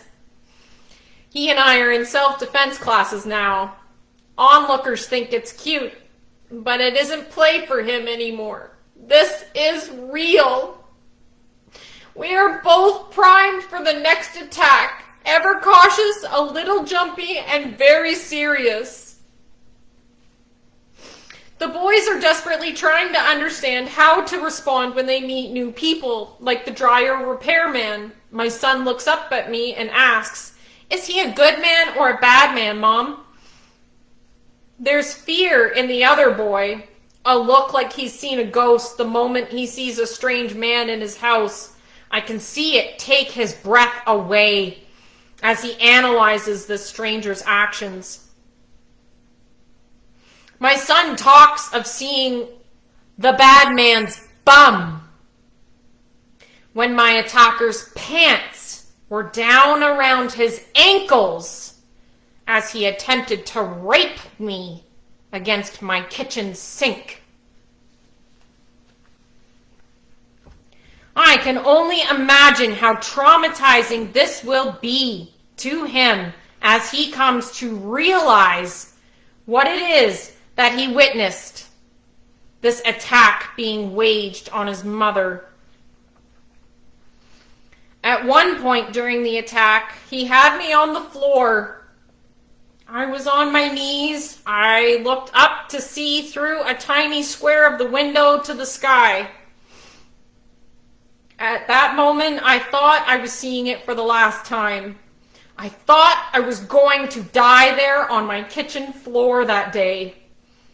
An indescribable sense of accepting death came over me. I thought of several people in my life and where I was leaving our relationships. Then I remembered the boys in the house. I couldn't leave them. I had to keep them safe. So I kept fighting with all I had. Now, every time I look at the sky, I see myself kneeling on that bloody floor again. I hear the dreadful sound of the blade plunging through my ear deep into my neck, and the mental torment cycles again. What a difficulty it was for me to make that phone call to each of my family. My mother, my father, my sister, each of my 2 brothers. How do I start? What do I say? How much do I tell? How do I describe to them what happened? I didn't want them to worry. After all, we got the guy. One call after another, telling the unbelievable story over and over, dragging it out again in its horror. Reliving it every time. It was hard for them. It's a horrible thing and difficult to hear. We are okay and I will heal, I tried to assure them. I didn't realize the effect the crime would have on them. Then hearing their responses, their shock, their fears for me and my son, I was not prepared. This is real. And no, I am not okay. This violent crime affects each of my family as another victim. It's been tough on them to see what's happened to me. For weeks they couldn't sleep. For months they imagined it when they closed their eyes. The hand swinging, the knife plunging into my head, face, and neck. None of my family are close by. The nearest are several hours' drive away. The rest are across the country. Restrictions prevented us from being together, from comfort with one another and reassurance. I was once their 4-year-old child, guarded and protected by them. When I was grown, they let me go into the world just as they should. They relinquish their protection of me over to the laws of the land and to the justice system, entrusting me into their care and protection. The fact that my attacker was immediately caught and incarcerated was their only solace. Justice would be served, we all believed. Then we are shaken to hear that the man who attacked me was let go after just a week. So soon our trust is betrayed. We are stunned. We are angry. We have no faith in the system anymore. The system we no longer call a justice system, but simply a legal system. I am not sure how much to torture my family with my torture. My personal suffering is so much to cope with already. Still, I hurt for my family. This has brought them so much pain and worry. I want to protect them. Numerous people tell me since hearing of my attack, they can't be home anymore without making sure all the doors are locked. They check the locks before going for a shower and keep their phones close. With the image of my attacker's silhouette still haunting me, I obsessively watch my windows, double and triple check my locks, investigate any sound from outside, and occasionally interrupt the boys' innocent play with a stern, fearful reminder not to open the door for anyone. Some people respond to my story in disbelief, stating, "I've never heard of this in the news." It seems like they don't believe me. How could something so severe not be reported to the local public? And I am uncertain. Do I dive deeper and explain? Prove my story? That this assault is real? I have no energy to spare, so I often choose silence. Then others think I should be okay. It's long over and done. Carry on. Everyone has problems. My walls go up at this point. They are not support for me. There's no connection. I'm done. I go silent. My interaction with people is tough. I don't know their backstory and they don't know mine. I never know how they will react to me. I am cautious of everyone, but particularly wary of those who are mentally ill. My previous trust, compassion, and willingness to help others is shattered. My recent experience proves irresponsible people walking amongst us hold zero accountability, free from the effects of their abuse on others. Confused by this stranger's rage towards me, towards us in our home, I don't trust anyone anymore. I stand back and observe. I have my guard up, an eye on everyone I meet until my trust is earned. This is real, and I am traumatized. It has changed how I approach people, how I speak, how I present myself, and how I come across. It takes energy to prepare myself for going out. Then every time I see someone of my attacker's size or shape, the breath is sucked out of me. I break into a cold sweat. I get the shakes and a dry mouth. I feel a hot tingle invade my entire body, shooting right down into my toes.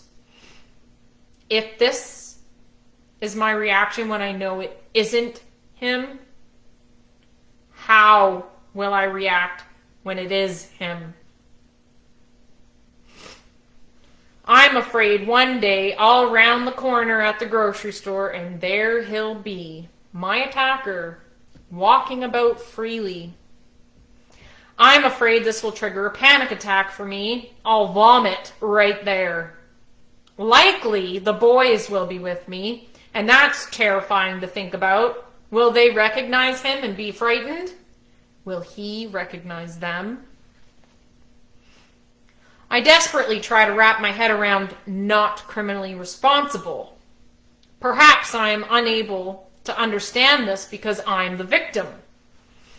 It's a revolving torment trying to view this crime through an outsider's eyes. I look at my own son, 4 years old, who deserves to be protected by me, by his home, by his family, by the community, by the system. I am teaching him respect and responsibility, how to treat others properly. I watch him playing with the other little boy. They are so innocent. When my son's patience expire, he often reacts aggressively. I have difficulty explaining that this is inappropriate behavior after he has seen his own mother engaged in a violent conflict. Then I picture my son as a grown man. What if, years from now, he did this to someone? What if he grew up and attacked a young mother and traumatized 2 little boys? Who is he then? Still the one deserving protection? What happened to the respect and responsibility I taught him? Is this verdict any more acceptable? Any more understandable if it were my son who had done this horrible thing? Rolling the scenario around and around, I just can't grasp the dismissal of the victims of such a heinous and deliberate attack.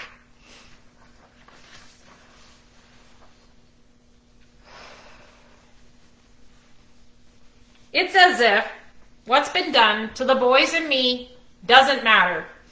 Not criminally responsible. A grown man aggressively forced his way into my home, used his size and strength against me, persisted in attacking me, but he is not responsible. And we're offered nothing? Just expected to carry on like it never happened? If he is not responsible for the crime committed, are we no longer victims? How do the rights of the perpetrator trump the rights, safety, and justice for the victim? I am in shock of this concept. I am tormented, trying to accept the verdict of this case. I fear for other people's safety because of this man. He is a large, powerful man who randomly chose me as his enemy. I fear what triggers him. I fear for his parents' safety. I fear for the person who denies him what he wants. I fear he'll do this to someone else, and I fear for what will happen then and how far it will go. No one can possibly understand where I am with it all, and I can't put it into words adequately. I can't understand it either. On one hand, I don't want to talk, and on the other hand, all I want to do is talk. I hand out a letter to nearly every person I meet. I leave this letter with each business I enter. I don't know what I hope to accomplish with it, but it helps me feel less alone to share a shade of my darkness with the rest of the world. I am not asking for attention or handouts. I am a law-abiding citizen.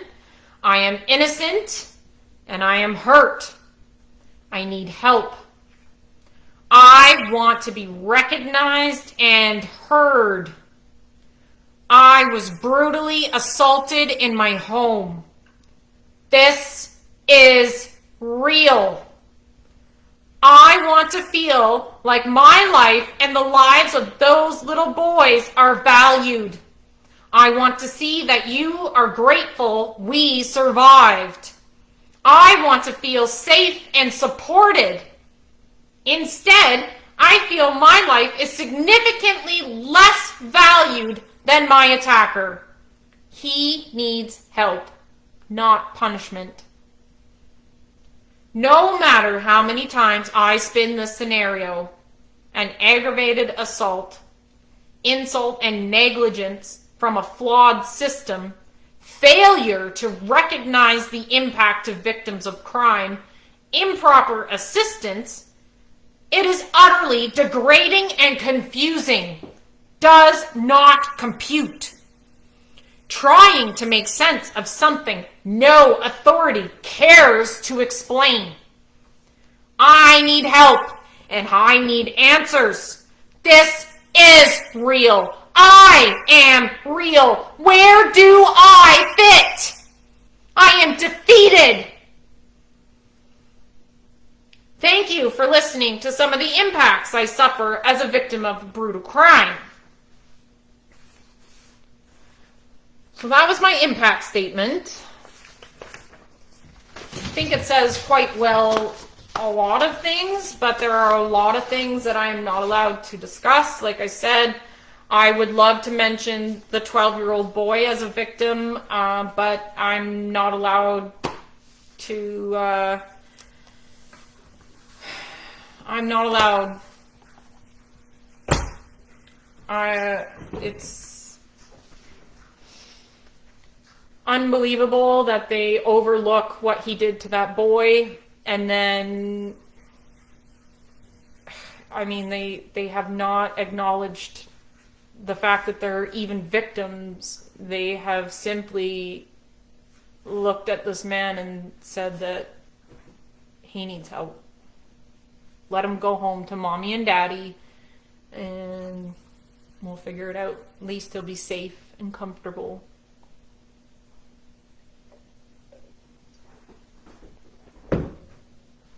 I have more I want to show you, but I'm going to scroll down here and see what these comments are. And if you have any questions before I do this. Thanks guys. Thank you everybody for your support. Yes, the system has definitely failed me. Someone says here about a GoFundMe. I agree with you. I would like to not do GoFundMe, particularly because of what they just did to the convoy. But all I'll say for now is that there is a friend of mine who has expressed interest in doing something like this. So I really struggle to ask for help. I know we all struggle. We are all in tough times. So I can't do that. But if this friend is going to set something up, I will definitely share it, because yeah, I do need help, and without pressuring anyone, if you could help, that'd be great. But that is not the point of my video here either. I'm here to spread awareness for the next poor victim, and for my own therapy, and because I have pushed so many of you away, and I'm just hoping that I can blanket everybody's questions and fill in the blanks, because I have greatly diminished what happened and what I'm going through when I talk to people, because like I said, I'm alive and my boys are alive. So I try not to wallow in the negative side of things. I just try to be grateful that we are alive. The boys were not touched. And I try to enjoy each day. I am always amazed every morning to see the sunrise, and that I get another day. I sometimes Google how many days it is that I have been alive since that day, because I am sure that I'm not the only one who has faced death in the eye. And I'm sure we all have different experiences with it, but I will tell you that accepting death and then being blessed with many days afterward,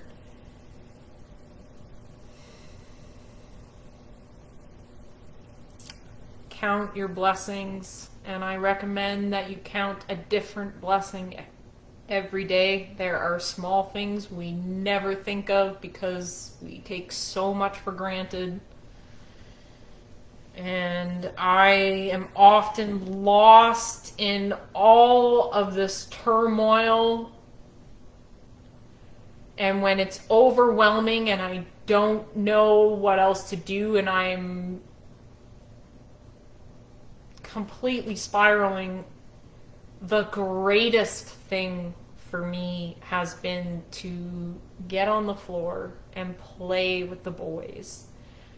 Get into their world and their innocence and their imagination, and in no time my stress and thoughts are gone and I'm able to somewhat function, hit the reset button till I knock my hand again.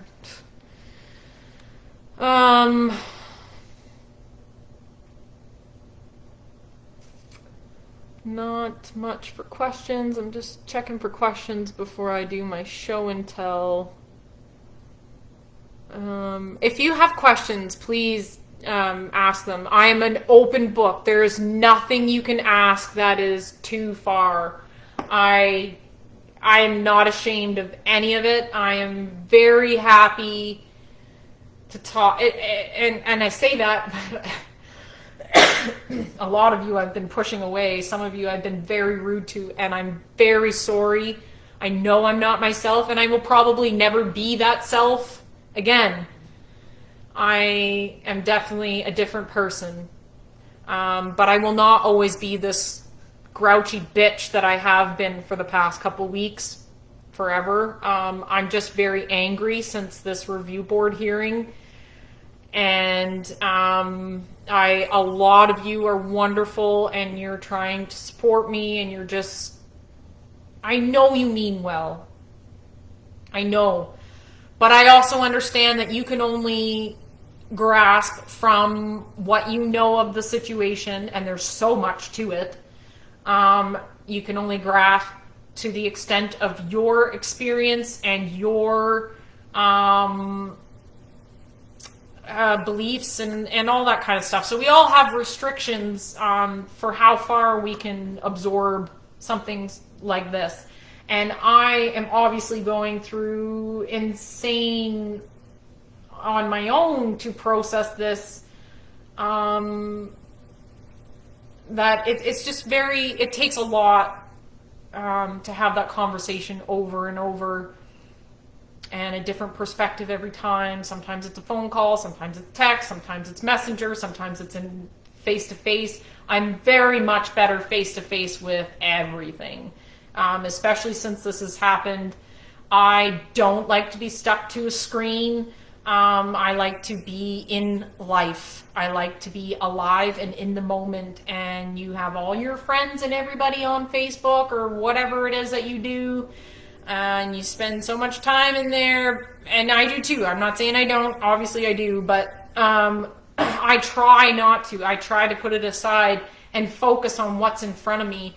My son's at his dad's right now, so this was the opportunity to do this video. But, for example, my own dog, he is enough to put the screen away and give him attention,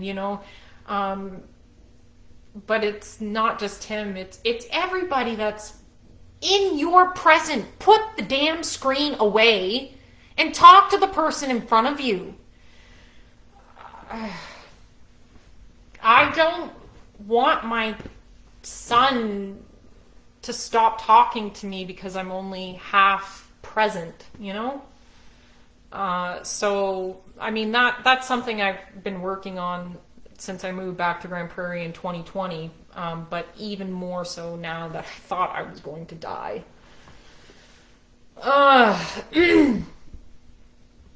So I have some show and tell, because part of my purpose tonight was to make this as real for you as it is for me, because I have downgraded a lot of it, and I'm very optimistic when I talk about it, and I try to be positive when I talk to people, mostly because people expect me to be, and a lot of people can't handle hearing, the depressing overload of all of it, understandably. So a lot of people almost start to panic when I get into it, and it's very easy to fall into it, and I get sidetracked because there's so much.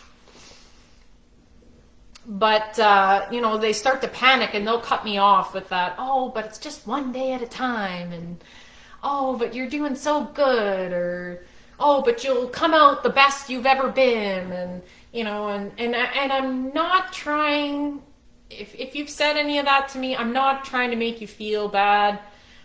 I understand, like, what else would you say? What else would I say? I don't blame you for not knowing how to support me.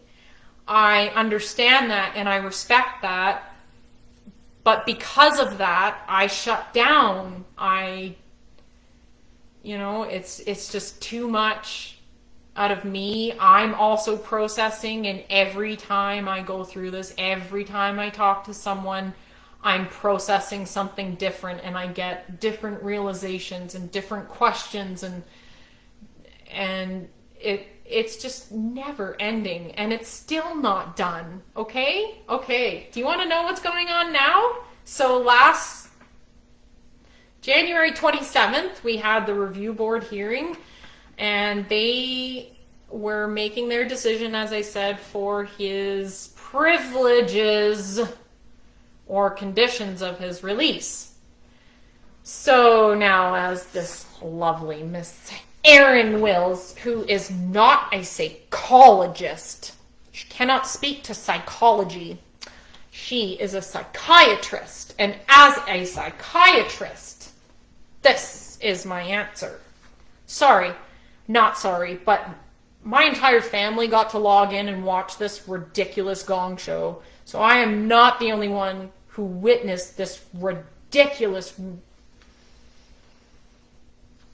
This woman has my entire family lit up, and I'm sure that you say, well, of course, they're on your side, but wow.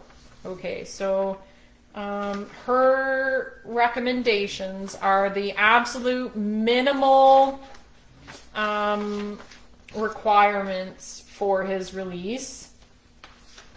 So that means I'm trying to find, I thought there was a nice list, but maybe this is too confusing. I'm trying to be quick. I knew this was going to be a long video. Okay, so here's his conditions. So he has to keep the peace.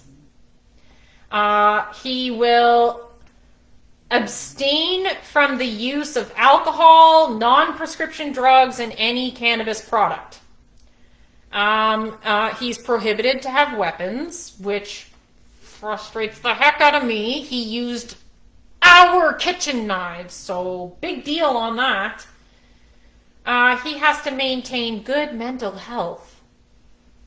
He has to have no contact with, and it just says as per release conditions, so that refers to his conditions when he was released from jail. So no contact would be with me and the 12-year-old boy. I know the two of us are listed. I do not know if the list includes the two little boys, the homeowners where I lived, but I do know that would be here in the police file, but I've combed through this file once, which was very interesting, and I will be going through it more, but I can only bite off so much. Okay, so no contact. He has to report to a forensic assessment and community service. So basically it's it's kind of like the psychiatrist. My understanding is it's a team, and they are responsible for monitoring him, so they will be checking in on him regularly. He has to attend before the Alberta Review Board when notified to do so. So those last two there, where he's followed by this team and he has to appear before the review board, let me make it clear that because of COVID, he gets to log in from home for all of these things.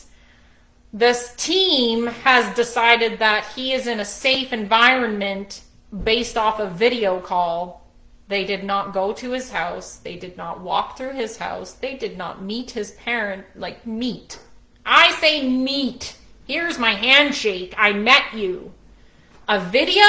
This is not meeting someone. This is not an evaluation of my home, or whether or not mommy and daddy love me, and whether or not daddy's drinking every night. Unbelievable. So then we go from, that was the conditions, so let's look at the privileges they're trying to give this guy. They want to give this guy travel in Alberta, so he can travel within province. With a supervised and responsible adult. And he can also have approved accommodation. So those are the two privileges that this Miss Erin will recommend for the psychopath. Sorry, he's not actually certified psychopath. He's a schizophrenic. And I know a lot of people are schizophrenic, and I don't want to class you all together. I don't want to class anyone ever together. Everybody is so unique. Everybody is unique. I don't care about your mental condition.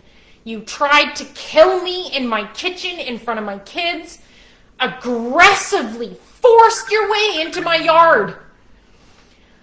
I cannot accept a call while I'm on here, so I hope that doesn't mean that I got disconnected. I do have a warning that I don't have good internet, so I hope that I'm doing okay here. Anyways, I've totally messed up her order on her report, but that's okay. So that was from January 27th, and we are still waiting for their decision. I was told it would take a week to 2 weeks before I would receive the email with their decision. And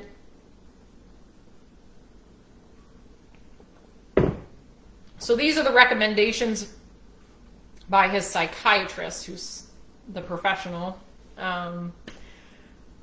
But I'm hoping that based off the questions that the fellow review board members had, it sounded to me like they were very concerned about this man being free in our community. So I am hoping that I will get an email. I was hoping by today, but I have not heard, and I have been a mess ever since this. I'm at the deepest level of shock. But I have not heard. I'm hoping to get this email, and I'm hoping that it says that they do not accept her recommendations and that they are going forward with admitting him into a hospital. This is my hope, and it is possible. But I say it's my hope. So one thing that I keep saying, to be clear, is I have no room for hope. I have no energy for hope. Hope takes energy. Stop calling me!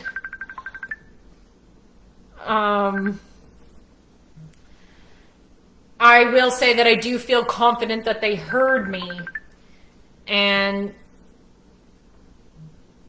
I am hoping they will lock him in the hospital for at least 3 months to be evaluated, and after that they might release him, and they might not. They might decide that he stays in. I would really like to receive this email, and it says that they are admitting him for a year. I would like to see a year, but I don't know if that will happen. Somebody keeps calling. Is there any way that someone can let me know if this is still working? It looks like it's working to me. And I don't know what to say. I don't want to stop because it's been long and I'm not done.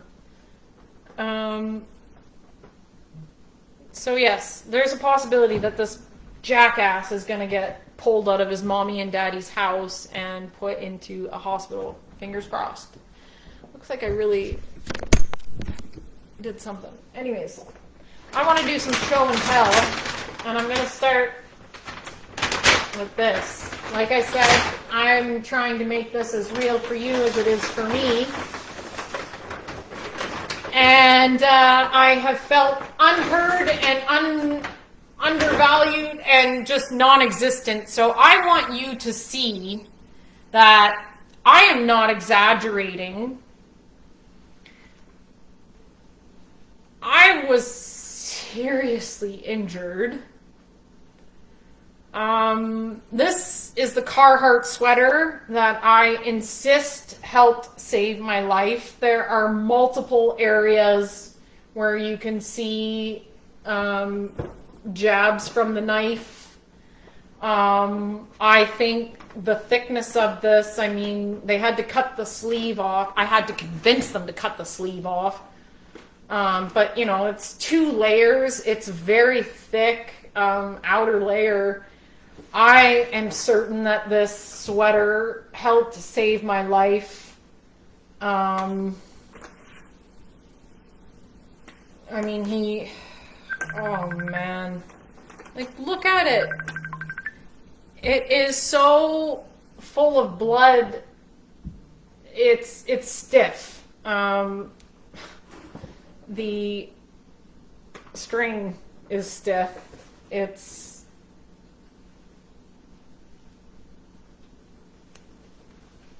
very real. I love this sweater and I want another one to replace it. It's like my armor.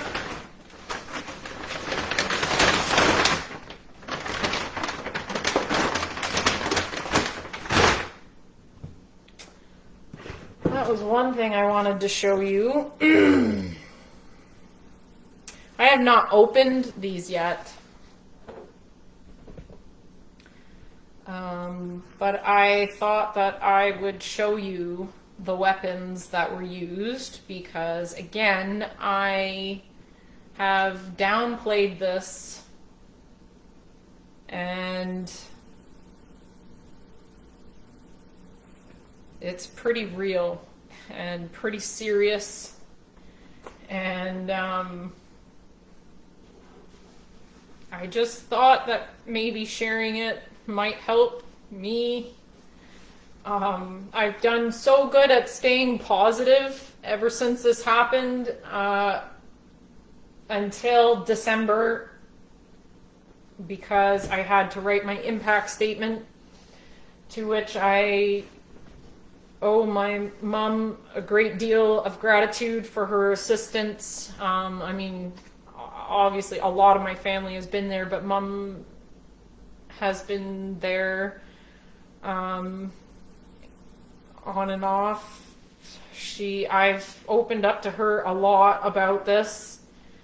So she's heard, you know, my side of it all along. So in December, my Christmas was spent, I drove for 12 hours to go to Mom's to spend, 3 days sitting on her couch, ripping the worst out of me, to puke it out into the words that I read to you. My thoughts are so jumbled and crazy, I cannot organize it.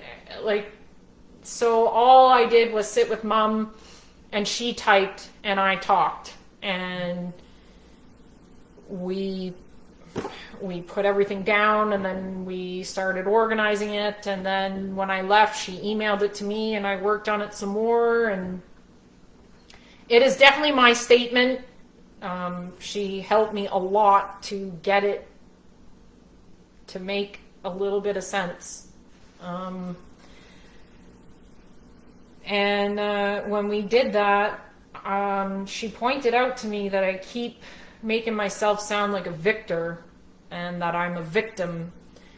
And that was very difficult to stop thinking positive on everything and accept that this is horrible and the worst of it and the yuck and the insults and the fact that he gets to be home with his mommy and daddy taking care of him and no financial bills, and I have to keep my shit together or I'm going to lose custody of my son.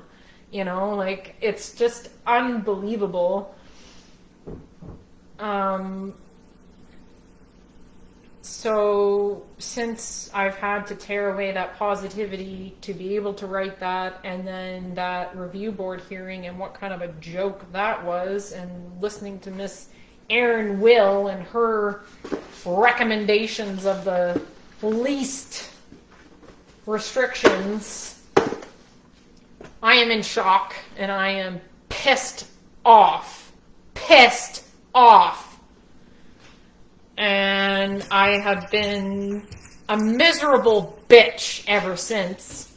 I just don't want to talk to anyone, and I bite a lot of people for stupid stuff, and I apologize to all of you. I apologize to all of you who I've ignored and the ones that I have been rude to. I do hope that you understand and accepted when I tried to tell you I'm just not me and I just need to be left alone. Don't take it personally. I am just going through a lot, and I do love you and I do need your support. I realize that I might have burnt some bridges, and some of you might, well, I know some of you aren't coming back, but I'm in a transition, and you know what, when I emerge out of this shock, whoever's there, at least I'll know, you know, who's the good friends. So I have seen pictures of what I'm about to open and show you. But I have not actually broken the labels on these. But I'm going to show you because, like I said, I want to make this as real for you as it is for me. And here we go, I guess. Seal's broken.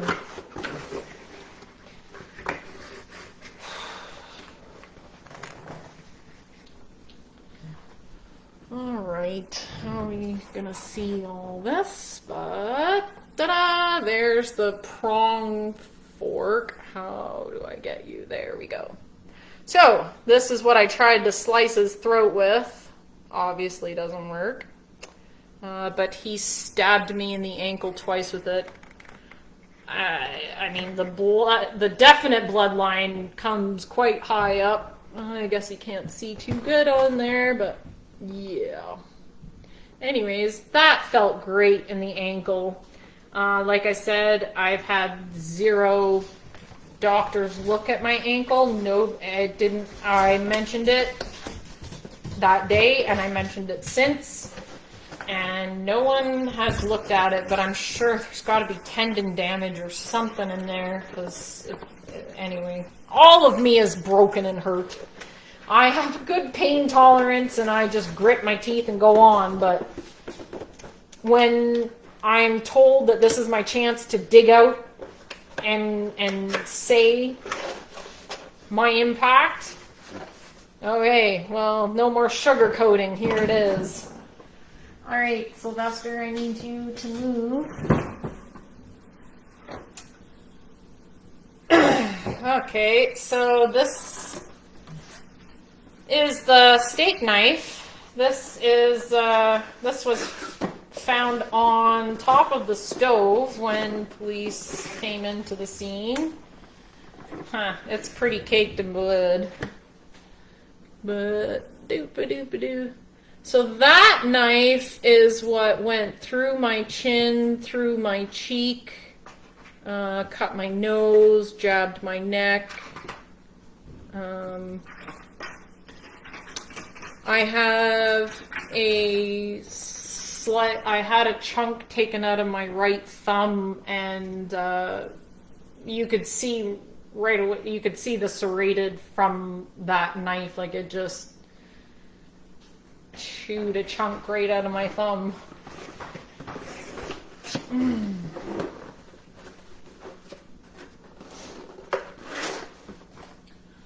That's that one.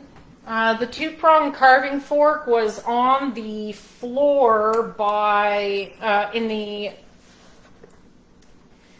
kitchen hallway, kind of. It was in front of the pantry by the stove.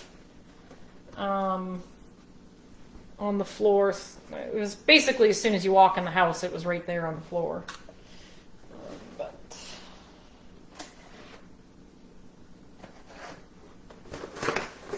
this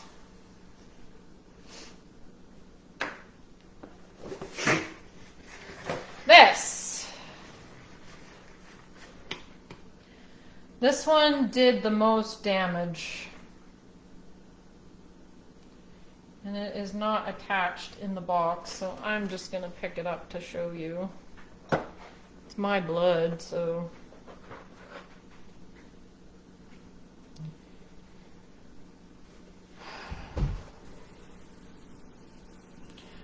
This is the knife that severed the tendon in my left hand.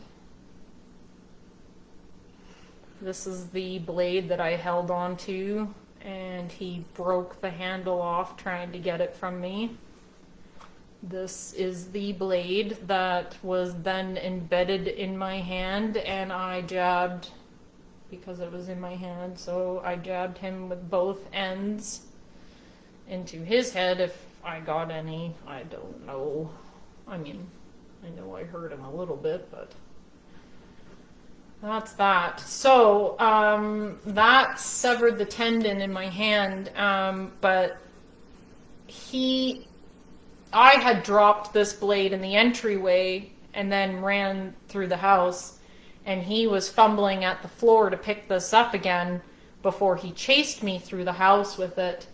And when we met in the kitchen, this is what he had in his hand. At that point, of course, there's no handle, so he himself was holding the blade in his hand. This is the blade that he got my forehead. I don't know what angle, you can't see very good, but he got my forehead. It's there's another one that goes this way from it. That blow that was like, ugh! And I didn't know what I got hit with. I never understood until I got the photos and the evidence, because now I can see that the blade is rounded, so that's why it was more of an impact than a chef's knife would have been, had the chef's knife with the point. I mean, to me, it would have penetrated my skull, and that's why I was confused. I didn't think it could be a knife that hit me so hard. My memory of what happened never went away. I kept my head on the whole time, surprisingly. There's a few moments where I'm not sure if I did this first or that first, but in that moment, these two things happened or whatever. It was so much. It was an 8-minute fight from the time that I placed the 911 call until the officers were in the house. 8 minutes to fight for my life against this massive giant. 242 pounds to my 130.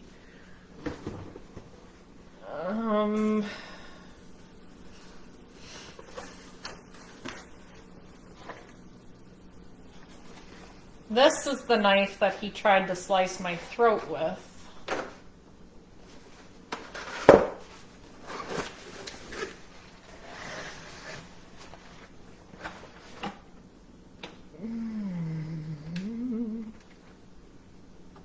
Pretty serious. Man. And this guy is going grocery shopping with you and your children. But he's not allowed to carry a weapon, so just make sure you don't walk by the utensils.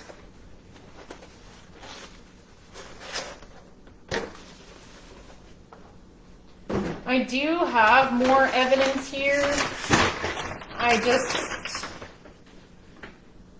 don't think any of it is worth sharing with you, and I'm saying that mostly because I haven't opened any of it. The only thing that needed was the hoodie. I have this weird attachment to it. I think it saved my life. So that was the one thing that as soon as I got this stuff, I had to open it and see. The weapons, I'd seen the pictures and I experienced the whole thing, so that wasn't such a big deal to open. The rest of the evidence that I have, it's other articles of clothing and the handle from the knife that broke, and the ashtray that I broke on his head.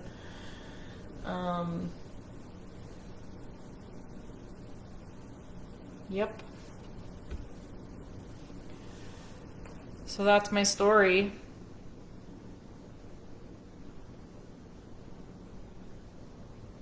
I don't know what else to say. I thank you for listening.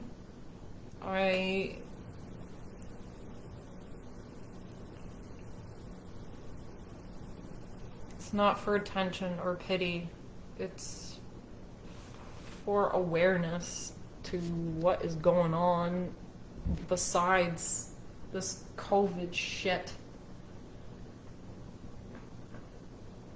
It is not fair that everybody is so entrenched in one thing.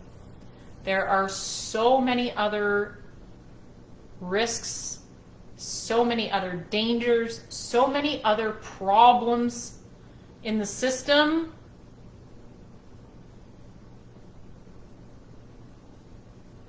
But nobody has time or care or respect or space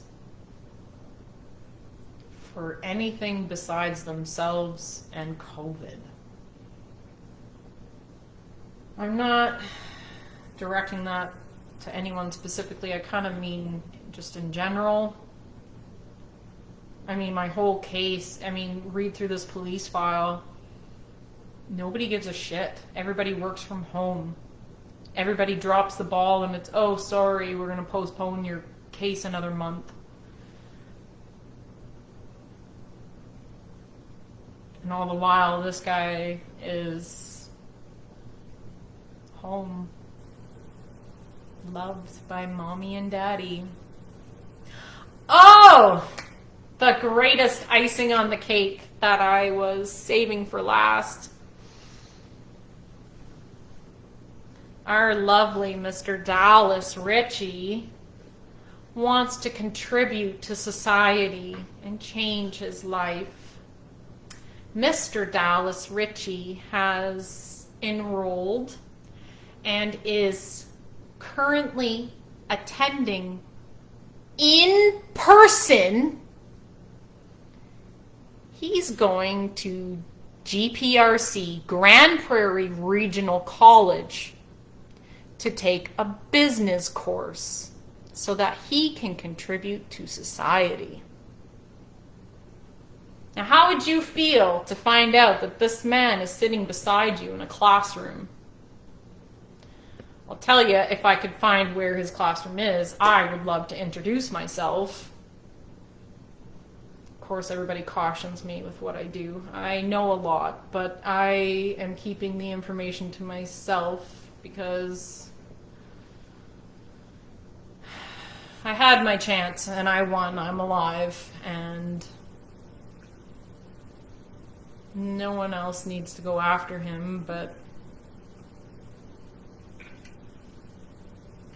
lock your doors, and for heaven's sake, watch your kids if you're at the park. I don't even know. Like,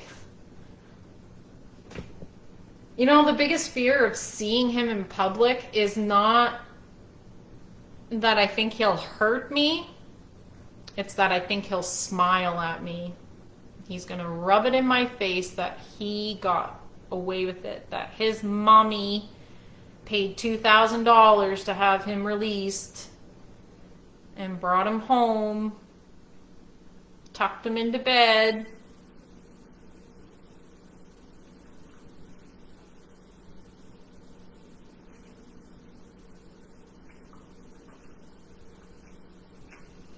I don't know what else to say. I got a lot to say, but I don't know. So I'm going to hang this up now. I see that there are no questions. I'm a little surprised, but that's okay. Or maybe I'm missing some. Oh my goodness. Has anyone contacted news outlets? I emailed Fox and Global to ask if they were interested. Fox, I think, is the one that replied. No, Fox is not right. I don't watch the news. And it was somebody else that suggested it to me. And I can't think of what the other one was. Not Global that replied. It was somebody else. Anyways, one of them replied and said, "So sorry for what happened. I'll pass this along to the team, and if this story fits into some other project they're doing, they'll contact me." Of course, it's got nothing to do with COVID, so nobody gives a shit. Give the judge's name. I do have all their names. I won't thumb through the paperwork on here. I don't mind sharing the Crown's names and the judge and all that. To me, this is your job, so I don't think there's any reason to be confidential there.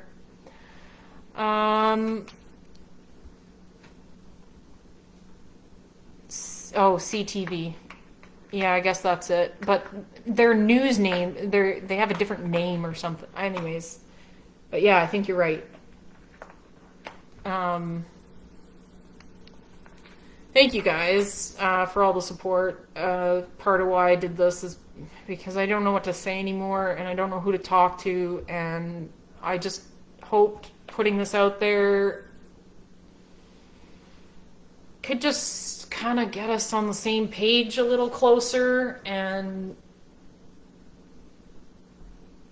I don't know where to go from here. I don't know what to do, but I know I'm going to keep fighting because this is so wrong for victims to be left behind like this. I mean, how is it that he is looked after and nobody cares if I'm even living on the street? Like, no one's checked in to see if Declan's okay. I say that, but he is in counseling, so obviously his counselor knows that we're, I'm sure she would report if there was something wrong. But I'm saying, as far as the system, like, they don't care. It's unreal.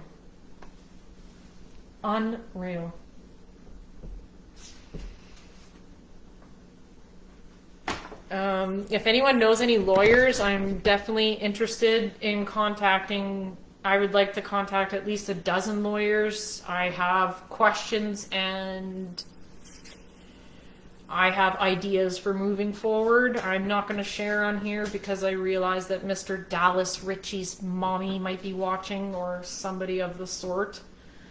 But I'm not letting this go. And I will be fighting for the victims of crime financial benefits to change. I was told that got changed on June 26th of 2020. As I said, the Justice Minister so proudly says we've reallocated those funds to prevent crime. Well, what about the crimes you don't prevent? Okay, I'm just going to stop because I will ramble circles. Thanks, guys.